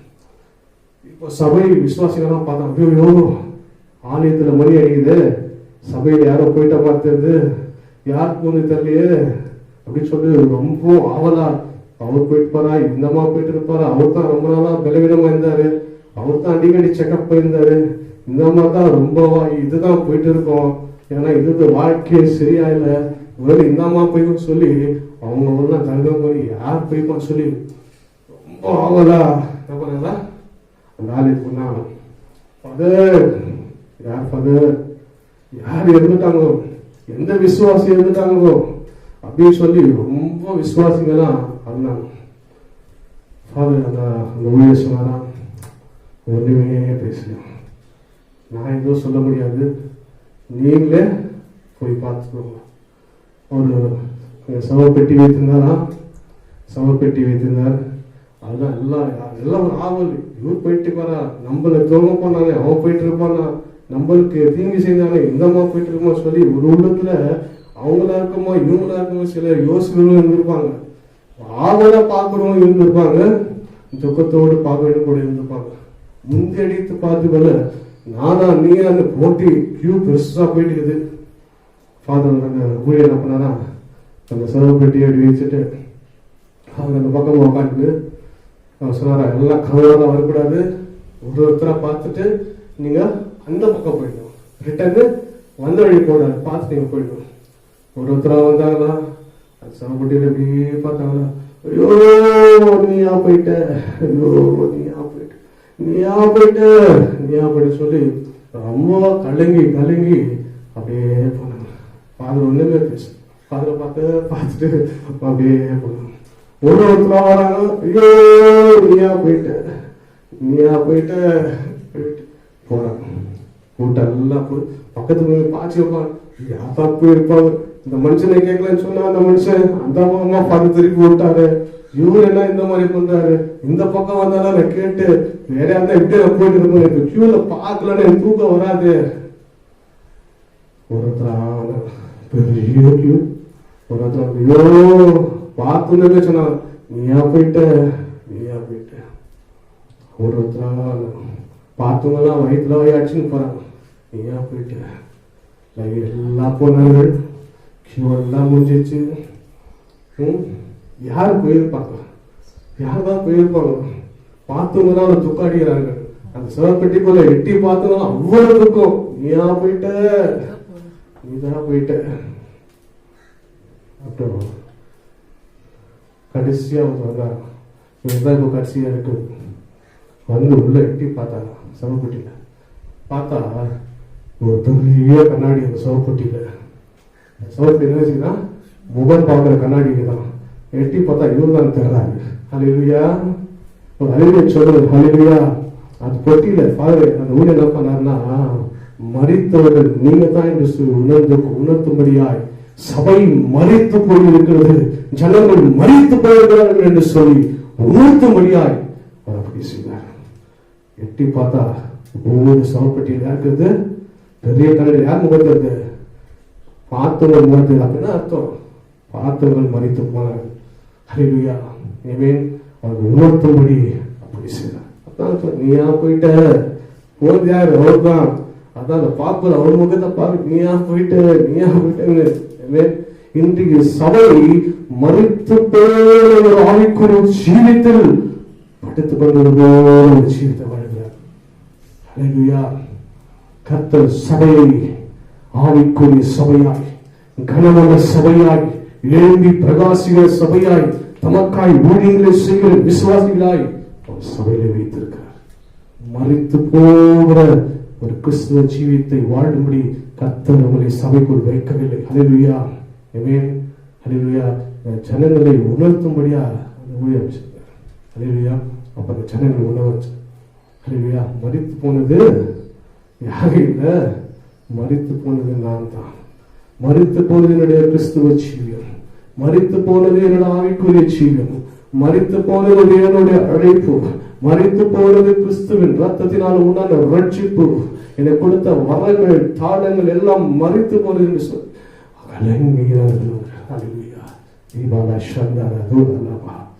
இன்றைக்கு அதே போலதான் அநேக கிறிஸ்துவ சபைகளும் இன்னைக்கு மரித்து போவதற்கு ஆசீர்வாதம் ஆசீர்வாதம் ஆசீர்வாதம் ஆசீர்வாதம் சொல்லி சொல்லி ஜனங்களை ஆசீர்வாதத்துக்குள் நடத்தி உணர்வில்லாத ஒரு ஜீவியங்களை வழி நடத்துகிறார்கள். இன்றைக்கு உணர்வுள்ள ஒரு கிறிஸ்துவ ஜீவியம் வாழ்கிற சபையாய் நடத்துவது கர்த்தருக்கு பிரியமா இருக்கிறது. அல்லேலூயா. ஆமென். அல்லேலூயா. என்று சொன்னால் வருகையை எடுத்துக்கொள்ள முடியாத கர்த்தர் உண்டாக்கினார். அல்லேலூயா. நம்மை சபையில வைத்ததே அவர் வருகைக்கு எடுத்துக்கொள்ள முடியாது. அல்லேலூயா. நம்ம அபாத்திரமான ஒரு கிறிஸ்துவ ஜீவியம் என்றால் நாம் கைவிடப்படுவோம். அல்லேலூயா. இன்றைக்கு விசுவாசிகள் உணர்வடைய வேண்டும். உங்கள் அழைப்பை நீங்க உணர்வடைய வேண்டும். உங்கள் பரிசுத்த ஜீவித்தை ஒவ்வொரு நாளும் நீங்க செக் பண்ணணும். உங்கள் பரிசுத்த ஜெப ஜீவித்தை ஒவ்வொரு நாளும் அல்லேலூயா. அல்லேலூயா. அல்லேலூயா. உணர்வடைய வேண்டும். நன்றி செலுத்துகிறோம். அல்லேலூயா. வேதத்துல 3 ராஜாக்களை குறித்து சுருக்கமா சொல்லிட்டு செய்தியை முடிச்சவர். அல்லேலூயா. 3 ராஜாக்களை வேதத்துல தியானிக்க போறோம். இந்த ராஜாக்கள் ராஜ மேன்மையை கர்த்தர் கொடுத்தார். ராஜ்ய மேன்மை கொடுத்த பிறகு உணர்வில்லாத ஒரு வாழ்க்கை வாழ்ந்து தேவ கிருபைகளை எழுந்தார்கள். தேவனுடைய ராஜ்யத்தை கொடுத்த ராஜ்யத்தின் மேன்மையை எழுந்தார்கள். அல்லேலூயா. முதலாவது சாலமோன் ராஜாவை குறித்து நாம் வாசிக்கிறோம். அல்லேலூயா. கர்த்தரிடத்துல அவர் ஞானம் கேட்டார்.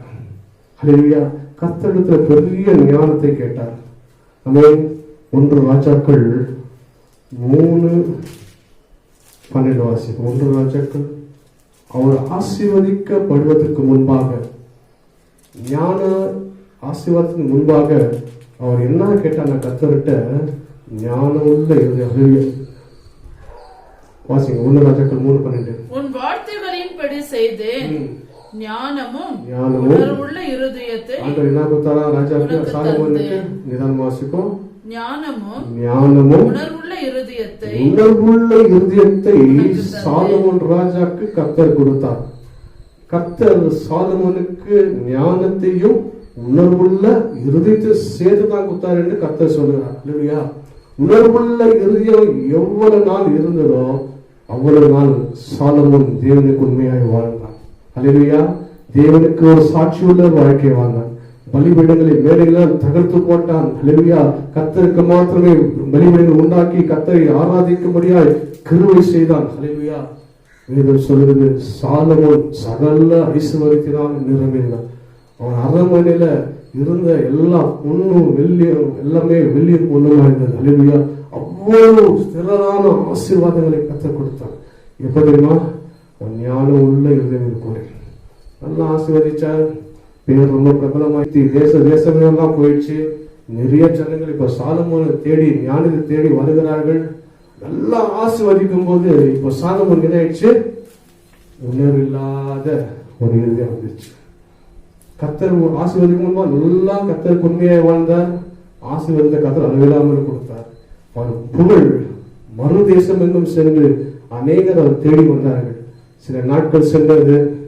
ஆசை சேர சேர சேர நம்ம வாழ்க்கையில கூட ஆசீர்வாதம் வருத்தமாக நல்லா கண்டட்ட பக்தியா உறுதியா உணர்வுள்ளத்தோட அன்றுவரே உக்கா நான் சாட்சியா வாழ்க, நீ ஆசீர்வதிக்கிறா உக்கா நான் உண்மையா வாழ்ன்னு சொல்லி வாழ்வோம். கொஞ்சம் ஆசீர்வாதம் வந்துட்டா உடனே டைம் வேலை சர்ச்சுக்கு எனக்கு இப்போ ஃபுல் டைம் வேலை கொடுத்துக்கிறாங்க. டே நைட்டு வேலை இருந்தது.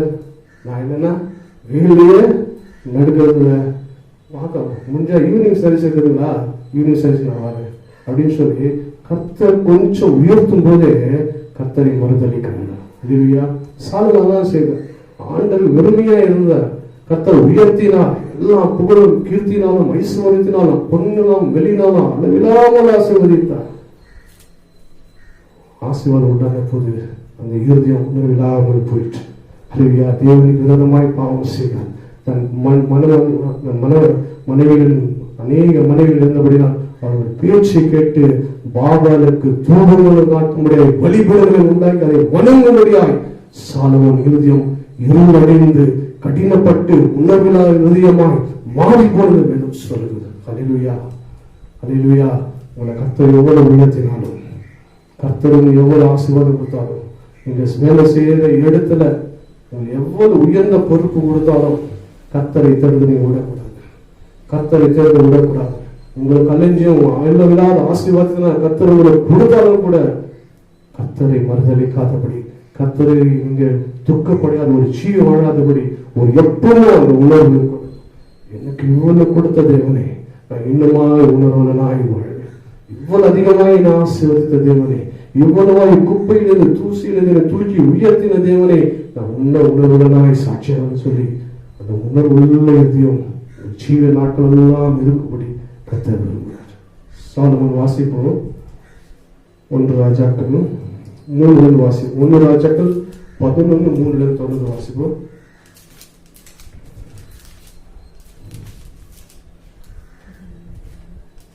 அவனுக்கு பிரபுக்கள் குலமான 700 மணியாட்டிகளும். இப்போ சாலமோனுக்கு எவ்வளவு வைஃப் சொல்றேன், கொஞ்சம் டேட்டாஸ் கொடுக்குறாங்களா? 700 மணியாட்டிகள். கொஞ்சம் நிதான வாசிமா. 300 சாலமோன் எவ்வளோ வைஃப் எவ்வளோ மறுமனையாட்டி அப்படின்னா செகண்ட் வைஃப் தேர்ட் வைஃப் எவ்வளோ ஒரு டேட்டாவே கொடுக்குறாரு. படிங்க. ராஜாவாகிய சாலமோன் பார்வனின் குமார்த்தியாகிய வாசிப்போம். அவனுக்கு பிரபுக்கள் குலமான 700 மணியாட்டிகளும். 700 மணி. ஒரு யோசித்து பாருங்க, ஒரு மணி வாழ்ச்சி வாழ்வது இவ்வளவு கஷ்டம். இவருக்கு எவ்வளவு மனைவியா? 700 மணி. கொஞ்சம் அப்படியே கண்டபடி யோசித்தா தலையை சுத்துது. ஹல்லேலூயா. 700 மனைவி, 300 மறுமணியாட்டிகளும். அதுக்கப்புறம் 300 ரீமேரேஜ் அப்படின்னா செகண்ட் மறுமணியாட்டினா இன்னொரு மறுமணியாட்டிகள்.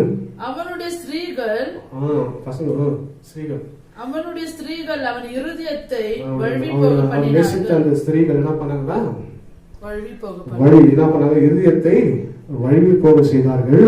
சாலமோன் வயது சென்றபோது 4, 5, 6 சாலமோன் வயது சென்றபோது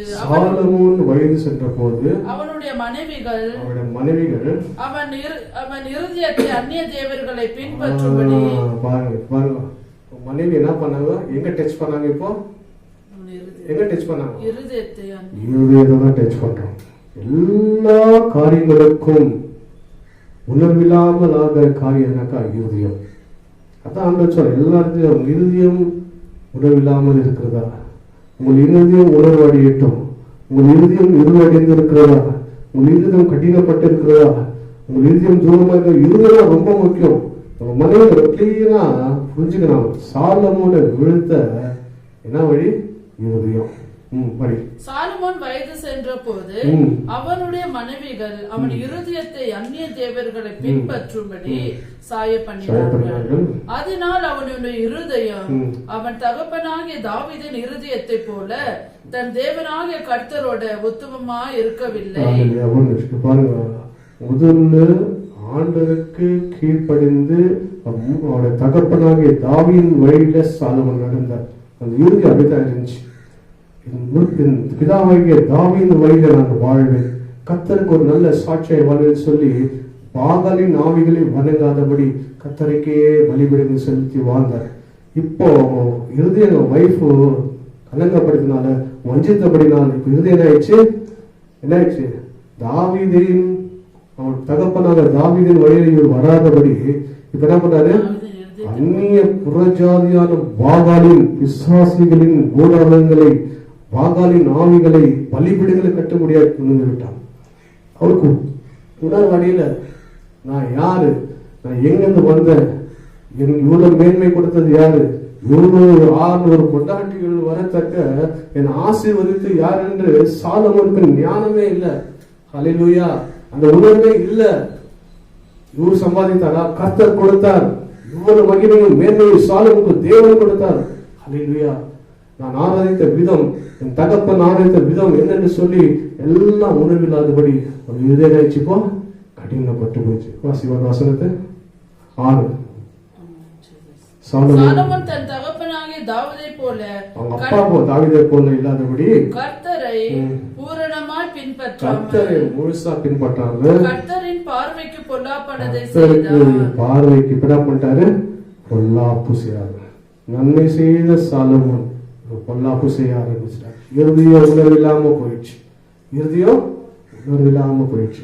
வாசிப்போம். அப்பொழுது சாலமோன் எருசலேமுக்கு எதிரான மலையிலே மோவாபியரின் அருவருப்பாகிய காமோசுக்கும் 11 வாசிப்போம்.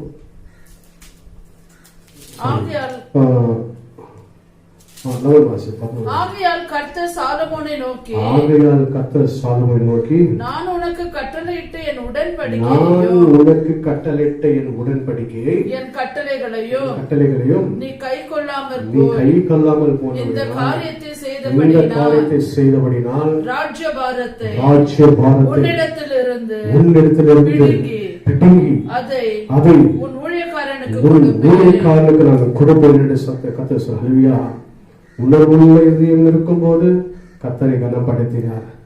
உணர்வில்லாத இருதயம் வரும்போது பாவங்களுக்கு தூரம் காட்டி கர்த்தரை விரோதமாய் பாவம் செய்யும் போது அந்த உணர்வே இல்லாமல் இருந்தபடினால் கர்த்தர் சொன்னாரு, உன் ராஜ்ய பாரத்தை நான் பிடுங்கி உன்னுடைய ஊழியக்காரன் கொடுக்கிறேன். இன்றைக்கு அநேகருடைய வாழ்க்கையில தோல்வி ஏன் சொன்னா இதுதான். நாம் ஒரு நல்ல ஜீவித்தை வாழ்கிறோமா, நம் கர்த்தருக்கு பிரியமான வாழ்க்கை சொல்லி நாம் அறிய வேண்டும். இன்றைக்கு சாலமன் கடைசி வரைக்கும் உணர்வுனாவே போயிட்டார். ஹல்லேலூயா. உணர்வே அடையாமல் போயிட்டார். ஹல்லேலூயா.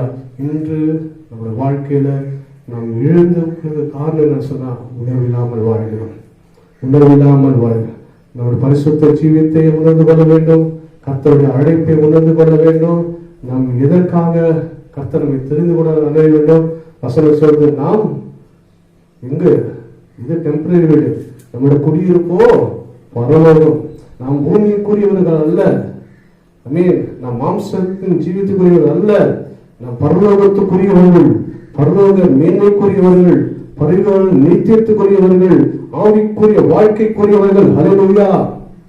இன்றைக்கு நாம் உணர்வடைந்து வச்சு சாலமோன் தன் மேன்மையெல்லாம் இழந்து போனான். தன் ராஜ்ய மேன்மையெல்லாம் இழந்து போக அந்த உணர்வே வரவில்லை. இல்லையா? ரெண்டாவது பார்ப்போம். இந்த ரெண்டாவது சொல்லி நான் முடிச்சிட போறேன். சிம்சோன் வாழ்க்கையை பார்ப்போம். கர்த்தர் சொல்லுங்க, கர்த்தர் சிம்சோனை நசரனாய் தனக்கென்று அபிஷேகம் பண்ணினார். இஸ்ரவேல் ஜனங்களை ரட்சிக்கும்படியாய், இஸ்ரவேல் ஜனங்களை எதிரிகளின் கையிலிருந்து மீட்கும் முடியாது, இஸ்ரவேலை பாதுகாக்க முடியாது, ரட்சிக்க முடியாது கர்த்தர் சிம்சோனை ஏற்படுத்தினார் என்று வேதம் சொல்லுது. ஒரு அழைப்பு சிம்சோன் மேல் இருந்தது. ஒரு நோக்கம் சிம்சோன் மேல் இருந்தது. சிம்சோன் உருவாவதற்கு முன்பாகவே, சிம்சோன் பிறக்குவதற்கு முன்பாகவே கர்த்தர் உரைத்தார், இவன் எனக்காய் நசரனாய் பிறப்பான், இவன் எனக்காய் நசரனாய் பிறப்பான், இவன் இஸ்ரவேல் ஜனங்கள் எனக்காய் ரட்சிக்கும்படி நான் நசரனாய் தெரிந்து கொண்டேன் என்று சொல்லி. ஹல்லேலூயா. இன்று கர்த்தர் அதே போலத்தான் சபையில் இருக்கிற ஒவ்வொரு ஜனங்களையும் அவர் சுத்தத்தோடு அழைத்தார். உங்களை நசரனாய் இந்த தேசத்துல ஒரு ரட்சிப்பு உண்டாக முடியாய், அழிந்து போய் கொண்டிருக்கிற இந்த இந்தியா தேசத்தை முழுவதுமே ரட்சிப்புள் கொண்டு வர முடியாய், சுவிசேஷத்தை சொல்லுவதை கர்த்தர் உங்களை அறிந்து கொண்டிருக்கிறார். ஹல்லேலூயா. ஆமென். உங்கள் மீது ஒரு சித்தம் ஒவ்வொரு பேரும் கர்த்தருக்கிறது. இந்த அழைப்பை நீங்கள் புரிந்து கொள்ள வேண்டும். ஏதோ சும்மா ஞானஸ்தானம் என்பது அல்ல. ஹல்லேலூயா. உங்கள் மீது ஒவ்வொரு சபையின் விசுவாசிகள் மீது கர்த்தருக்கு ஒரு சித்தம் உண்டு. ஹல்லேலூயா. ஒவ்வொரு சித்தம். சிம்சோன் மீது கர்த்தருக்கு ஒரு சித்தம் உண்டு. அது என்னன்னா, நசரனாய் தேசத்து இஸ்ரவேல் ஜனங்களை ரட்சிக்க முடியாது. அவர் மீது ஒரு அபிஷேகம் இருந்தது. பெரிய அபிஷேகம், பலசம். எத்தனை பேர் போனாலும் சரி கண்ட்ரோலே பண்ண முடியாது, கண்ட்ரோலே பண்ண முடியாது. அவ்வளவு வல்லமையான அபிஷேகம் சிம்சோன் மேல் இருந்தது. கையில தாடி எடுத்து எத்தனையோ மிருகங்களை கிழித்து போட்டாங்க வேறு சொல்லு. அவ்வளவு பலசாலியான சிம்சோன் உங்களுக்கு தெரியும். ஒரு காலம் வந்தது, ஒரு நேரம் வந்தது, ஒரு பாவத்துக்கு தள்ளப்பட்ட சூழ்நிலை வரும்போது அந்த பாவத்திலே அவர் வீழ்ந்து கிடந்தார். தான் எதற்காக அழைக்கப்பட்டோம், தேவனின் எதற்காக தெரிந்து கொள்ளப்பட்டார், என் மீது நோக்கம் என்ன, என்னை எதற்காக கர்த்தர் நசரேயனாய் தெரிந்து கொண்டார், எதற்காக கர்த்தர் இவ்வளவு விசேஷமான அபிஷேகம் என் மீது வைத்தார்னு சொல்லி சிம்சோன் உணராத ஒரு ஜீவித்துக் கொண்டிருந்தார். என்று ஒரு ஸ்திரீயினாலே அவன் வஞ்சிக்கப்பட்டான். பிசாசானவன் சிம்சோன் மேல் வைத்த திட்டத்தை முறியடிக்க பிசாசன் தெலலியாலை எழுப்பினான். அல்லேலூயா. நம் வாழ்க்கையில கூட தெலலை போல நிறைய பேர் எழுவார்கள். அல்லேலூயா. உங்கள் மேல் இருக்கிற அபிஷேகத்தை வீழ்த்த முடியாது, உங்கள் மேல் இருக்கிற அபிஷேகத்தை பறிக்க முடியாது, உங்கள் மேல் இருக்கிற தேவ சித்தத்தை அவன் பறிக்க முடியாது, உங்களுக்கு கொடுத்த கர்த்தருடைய ஊழியத்தின் பாரங்களை எடுக்க முடியாது, இந்த தேசத்தின் மீது உங்களுக்கு கர்த்தர் வைத்திருக்கிற நோக்கங்களை எடுக்க முடியாது. சாத்தான் தலலை போல அநேக மனுஷரை எழுப்பலாம். இங்க ஜாக்கிரதையா இருக்கு, விழும்போதே எழுச்சிடும். அதே குதிரை பார்த்தீங்கன்னா அது விழுந்த நம்ம உடனே ஏற்றிடும். எப்படி தெரியும்? உடனே ஏற்றிடும். எவ்வளவு வேகமா விழுந்தாலும் அது உடனே எழுந்திருக்கும். இந்த யானை பார்த்தீங்கன்னா அது கொஞ்சம் இப்படிதான் விழும், ஆனா அது எந்திரிக்காது.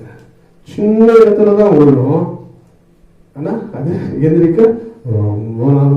காட்டுல இருந்து போன் பண்ணா ஃபாரஸ்ட் ஆபீஸுக்கு வரணும், அவங்களுக்கு ட்ரெயின்ல கொண்டாடணும், ட்ரக்கை உள்ள ஒரு கட்டைகளை விட்டு குத்தி குத்தி குத்தி இன்ஜெக்ஷன் போட்டு போனா கூட ஏந்திரிக்காது. சில நாள் ஆகும் அது ஏந்திரிக்கிறதுக்கு. அது தானே ஏந்திரிக்காது. அது எழுப்ப நிறைய ஊழியர்கள் வரணும், நிறைய பேர் வந்தாலும் அது என்ன பண்ணோம், ஏந்திரிக்கும். அப்ப கூட முரட்டடிக்கும், முட்டம் வரும். அங்கே கொஞ்சம் நாள் ஆகும் அது ஏந்திரிக்கிறதுக்கு. இன்றைக்கு நம்ம என்ன அப்படி கூடாது, கர்த்தர் உணர்த்தும் போது ஏற்றிக்கணும். குதிரையை போல எழும்பணும். குதிரை சும்மா தடிகளா விழாது, குதிரை வேகமா வரும். அது மணிக்கு 80 கிலோமீட்டர் 100 மீட்டர் வேகத்துல வரும். ஏதோ அப்படி தட்டி கிடவனும் சின்ன ஏதோ தடுக்கல் வாழ்க்கையில வந்து பாவம் குதிரை அந்த வந்த வேகத்தை எப்படி விழுதோ அதே வேகத்துல மீண்டும் ஓட ஆரம்பிக்கும். அதே போல அவரோட கிறிஸ்துவ ஜீவியம். நீங்க விழாத மனுஷன் யாருமே இல்லை. தாவீது கூட விழுந்தார், ஆனா கர்த்தருக்கு ஜெபம் பண்ணினார். நான் தெரியாம பாவம் பண்ணிட்டேன், நான் தெரியாம பாவம் பண்ணிட்டேன் மண்ணின் ஒரு உணர்வுள்ள ஆவியருக்கு தாங்க என்று சொல்லி தாவீது ஜெபம் பண்ணினார். அவர் ஜெபம் பண்ணினார். விழும்போதே ஒரு மனம் திரும்புதல், விழும்போதே ஒரு மனம் அப்படி இருக்கணும். குதிரையை போல யானையை போல விழுந்து கொஞ்ச நாள் இருக்கலாம், நல்லா சுகமா இருக்குது, இங்கே கொஞ்ச நாள் தங்குவோம், அம்மா பார்த்துக்கலாம், யார் மேல தூக்கி விடுறாங்களா வசனம் சொல்லுங்க. ஒருத்தர் 7 தடவை இருந்தாலும் ஆண்டவர் அவனை அப்படியே எழுப்பாரு. இப்பதான் 1 வருஷம் வந்து 69 வருஷம், இன்னும் 69 வருஷம் இருக்கு. அதுக்குள்ள எழுச்சிக்கலாம். எப்படியாவது யாரும் அப்படி ஒரு தடவை வந்தா நீங்களே எழுக்க வேண்டும். நீங்க ஒரு தடவை நீங்க விழுந்த வேகத்துல நீங்க எழுத போகிறீங்க சொன்னால் உங்கள் வாழ்க்கையில நீங்க என்றைக்குமே சிம்சோனை போல சாரல் போல எழுமாதபடி நீங்க அதற்குள்ள மாண்டு போகிற ஒரு உணர்வில்லாத இருத்துக்குள் கடந்து செல்வீர்கள். அல்லேலூயா. அநேக சாட்சி சொல்லலாம். இந்த குடிகாரங்க பாத்தீங்கன்னா சொல்லுவாங்க, கொஞ்சம் தான் ஸ்டார்ட் பண்ணேன், ஆனா அது அப்படியே பிரச்சனை இல்லை, நாளைக்கு கொஞ்சம் நாளைக்கு கொஞ்சம் அப்படியே அப்படியே அப்படியே அப்படியே அப்படியே பரம்பரை குடியான காலிந்து குடிக்கிற குடியான ஏந்திரங்களா உணர்வு இல்லை. கொஞ்சம் அது நம்மளை கட்டுப்படுத்து, நம்ம அடிமைதனப்படுத்துன்னு சொல்லி அந்த உணர்வு வரும்போதே உணர்வையும் விட்டுருவாங்க. சிலர் வந்து நல்லா தானே இருக்குது, இன்னும் ஞாயிற்றுக்கிழமை சனிக்கிழமை இன்னும் கிறிஸ்துமஸ் ஈஸ்டர் வருது அதுக்கப்புறம் விட்டுலான்னு சொல்லி இப்படி கடினப்படுத்தி உணர்வில்லாதபடி அதிலேயே மாண்டு போவார்கள். நான் வாழ்ந்த இடத்துல ஒரு மனுஷன் இருந்தார். அவரை குறித்து ரொம்ப சுவாரஸ்யமான ஒரு கதை இது உண்மையின் சம்பவம். நான் வசித்த வீட்டு பகுதியில் எங்க தெருவில் ஒரு மனுஷன் இருப்பார். அவர் ஐடி ஃபேக்டரி எம்ப்ளாயில வேலை, அந்த கவர்மெண்ட்ல வேலை செய்வாரு. அவர் ஒரு கிறிஸ்தவ குடும்பத்தை சேர்ந்தவர். டிப் டாப்பா போவார். எப்படி யாரும் அவருக்கு அந்த ஏரியாவில் மிஞ்சிக்கும் ஆள் கிடையாது. அவர் ட்ரெஸ் பண்ணா அவங்க தெலுக்காரங்க நாகேஸ்வர மாதிரி ட்ரெஸ் பண்ணுவார். அப்படியே இன்சர்ட் பண்ணி கர்லிங்கெல்லாம் ஓட்டுன்னு நல்லா குளிர் போட்டு க்ளீனாக இருப்பார். நாங்கள் இருந்தது அந்த பகுதியில் நிறைய தெலுங்கு கிடையாதுனால அவர் அந்த மாதிரி அந்த காலத்து ரொம்ப க்ளீனாக இருப்பார். ஆனால் கிறிஸ்மஸ் சீசன் ஒன்று வரும். கிறிஸ்மஸ் சீசன் ஒன்று வரும். அது வந்துட்டா டிசம்பர் 1ஆம் தேதி ஸ்டார்ட் ஆயிட்டா அவர் குடிக்க ஒரு நாள் ஆரம்பிச்சா பொங்கல் போற வரைக்கும் அவர் குடிச்சுட்டு தான் இருப்பார். அல்லேலூயா. 1.5 மாசம் 2 மாசம் அப்படி இப்படிலாம் குடிக்க மாட்டார். குடிச்சா அவரை ரோட்ல டெய்லி தூக்கிட்டு போவாங்க. அவரு யாருன்னா ஒருத்தர் சைக்கிள்ல இன்னொரு வண்டியில டெய்லி அலங்கோலமா சேரு சடுதியுமா அங்கதான் வந்துட்டு இருப்பாரு. ஆனா பிப்ரவரி வந்தா டிப்டாப் ஆயிடுவாங்க. அல்லேலூயா. இப்படி நம்ம இருக்கக்கூடாது. விழுங்கும் போதே எப்படி ஒரு குதிரை விழுந்த வேகத்துல எழும்புதோ யானையை போல இல்லாம குதிரையை போல விழுகிற வேகத்துல உணர்வுடாங்க. சிம்சோன் வாழ்க்கையில் இதுதான் நடந்தது. 3 சந்தர்ப்பத்தை கர்த்தர் கொடுத்தார்.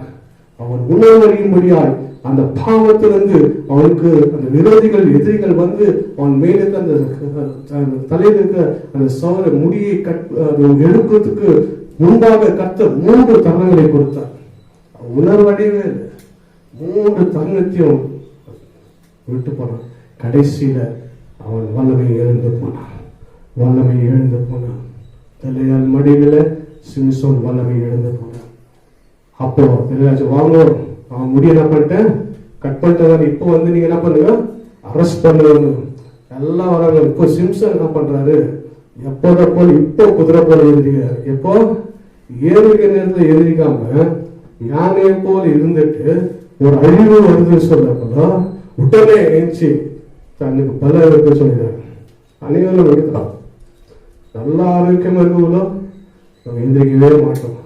நல்லா தானே இருந்தது இன்னும் கொஞ்சம் இங்கே இருக்கலாம் அப்படின்னு. ஒரு அழிவு ஒரு ஆபத்து சரீரத்துல பாடுகள் வேதனை வியாதி வரும்போது உடனே அப்ப எந்திரிக்கலாம். அப்போ ஏச்சாக்கா உங்களுக்கு ஒண்ணுதான் வராது. சிம்சோன் அப்படின்னு ஏச்சார். ஆனா அவனோட வல்லமை அவன் விட்டு போனதை அவன் தெரியல. அவன் எதிராளிகள் வந்து அந்த ஜனங்கள் வந்து அவனை கண்களை பிடுங்கி சித்தம் சொல்லு. அல்லேலூயா. அல்லேலூயா. வாசிப்போம் ஒரே ஒரு வசனத்தை. நியாயாதிபதிகள் 6:21 16:19 16:21 கடைசி ஒரு வசனத்தை வாசனை முடிப்போம். நியாயாதிபதிகள் 16:21.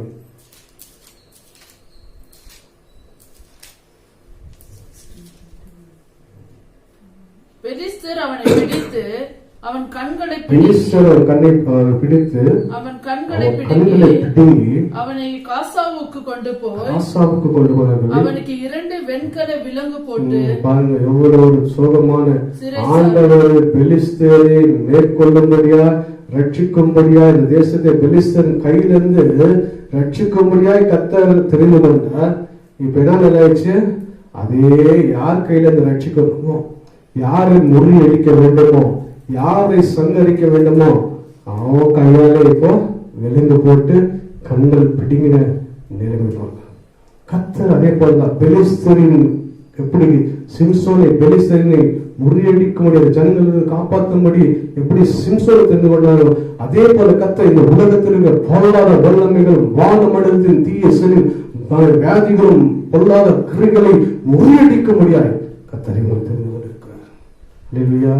நீங்க கொஞ்சம் ஏமாந்துட்டீங்கன்னா எப்படி பெலிஸ்தர் ரட்சித்த விடுதலையாக்க வேண்டிய பெலிஸ்தர் இவனை எப்படி கட்டு போட்டு கண்களை பிடிக்கிறானோ அதே போல சாத்தான் நீங்க எழும்புனாக்கா குறித்த நேரத்துல அவன் என்ன பண்ணுவான் உங்களை கட்டி போட்டு நீங்க அவனை கட்டி போறது பதிலாக நீ அவனை மேற்கொள்ளாதபடி அவனை மேற்கொண்டு அவன் என்ன பண்ணுவான் உங்களை கட்டி போட்டு உன் வாழ்க்கையில இருக்கிற எல்லா ஆசீர்வாதம் பிடுங்கி சிறைப்படுத்தி எடுத்துக்கொண்டு போயிடும்.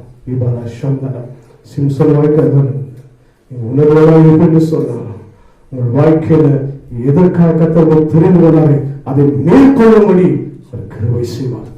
நீங்கள் செய்வதாக வாழும்படி கர்த்தர் வைத்திருக்கிறார். நாங்கள் சாதாரணவர்கள் அல்ல. கர்த்தர் ஒரு சீர்த்தத்தோடு தான் உங்களை தெரிந்து கொண்டிருக்கிறார். ஹல்லேலூயா.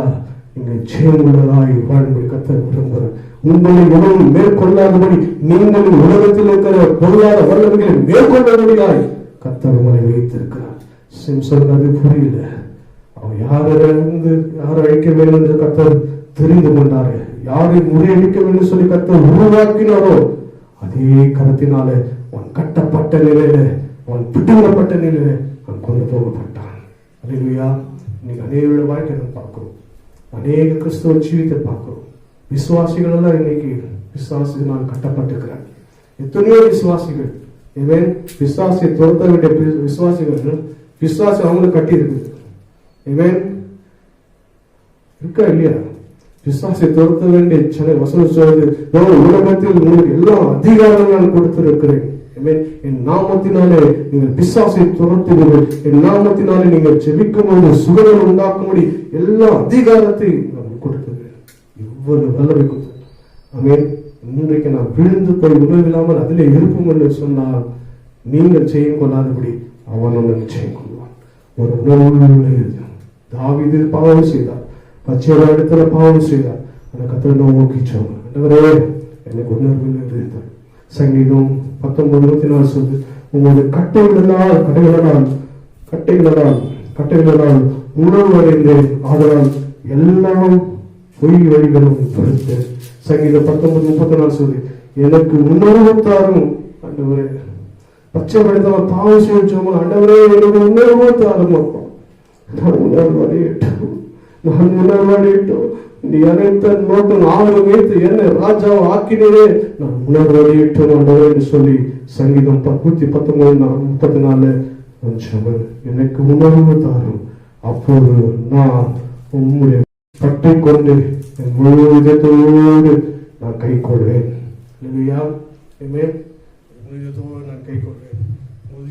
நான் கை கொள்வேன். ஹல்லேலூயா. வாசிப்போம் சங்கீதம் 119:34 2 வசனம் சொல்லி நான் முடிச்சுறேன். 119:34 119:34 எனக்கு உணர்வை தாரும், எனக்கு உணர்வை தாரும், அப்பொழுது நான் உமது வேதத்தை பற்றிக்கொண்டு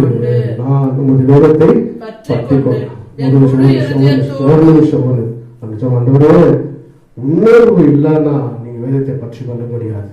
உணர்வு இல்லைன்னா இந்த வேதத்தை நீங்க பின்பற்ற முடியாது. உணர்வு இல்லைன்னா ஒரு கிறிஸ்துவ ஜீவன் நீங்க வாழ முடியாது.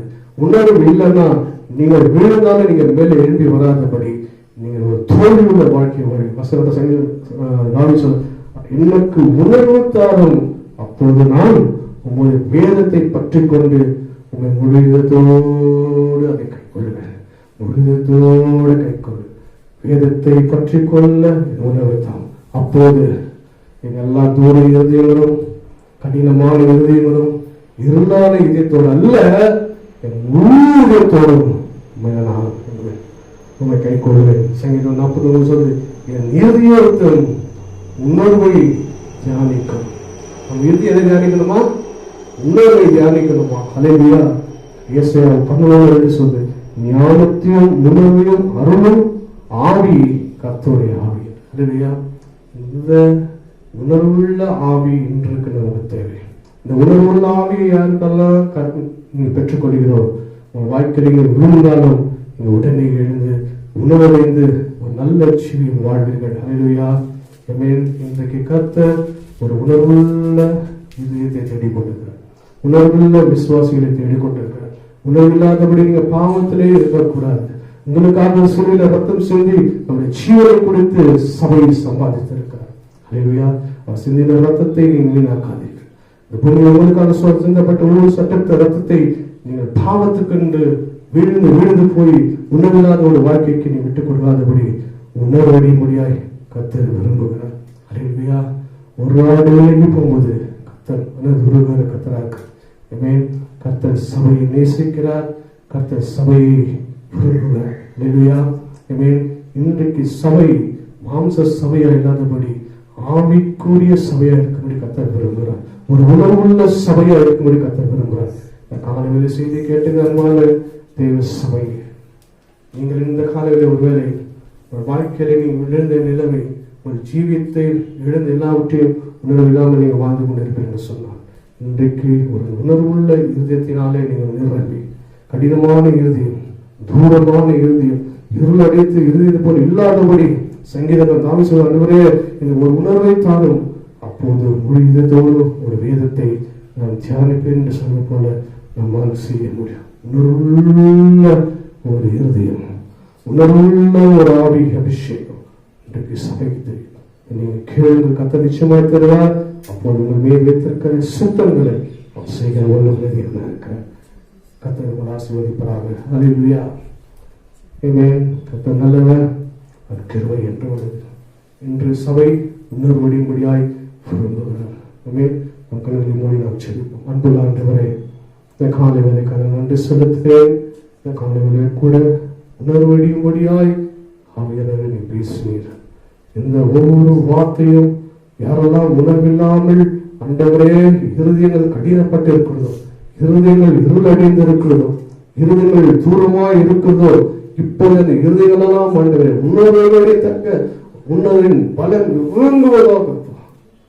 உணர்வுள்ள அபிஷேகம், உணர்வுள்ள அபிஷேகம், கர்த்தரின் அபிஷேகம் விளங்குவதாக.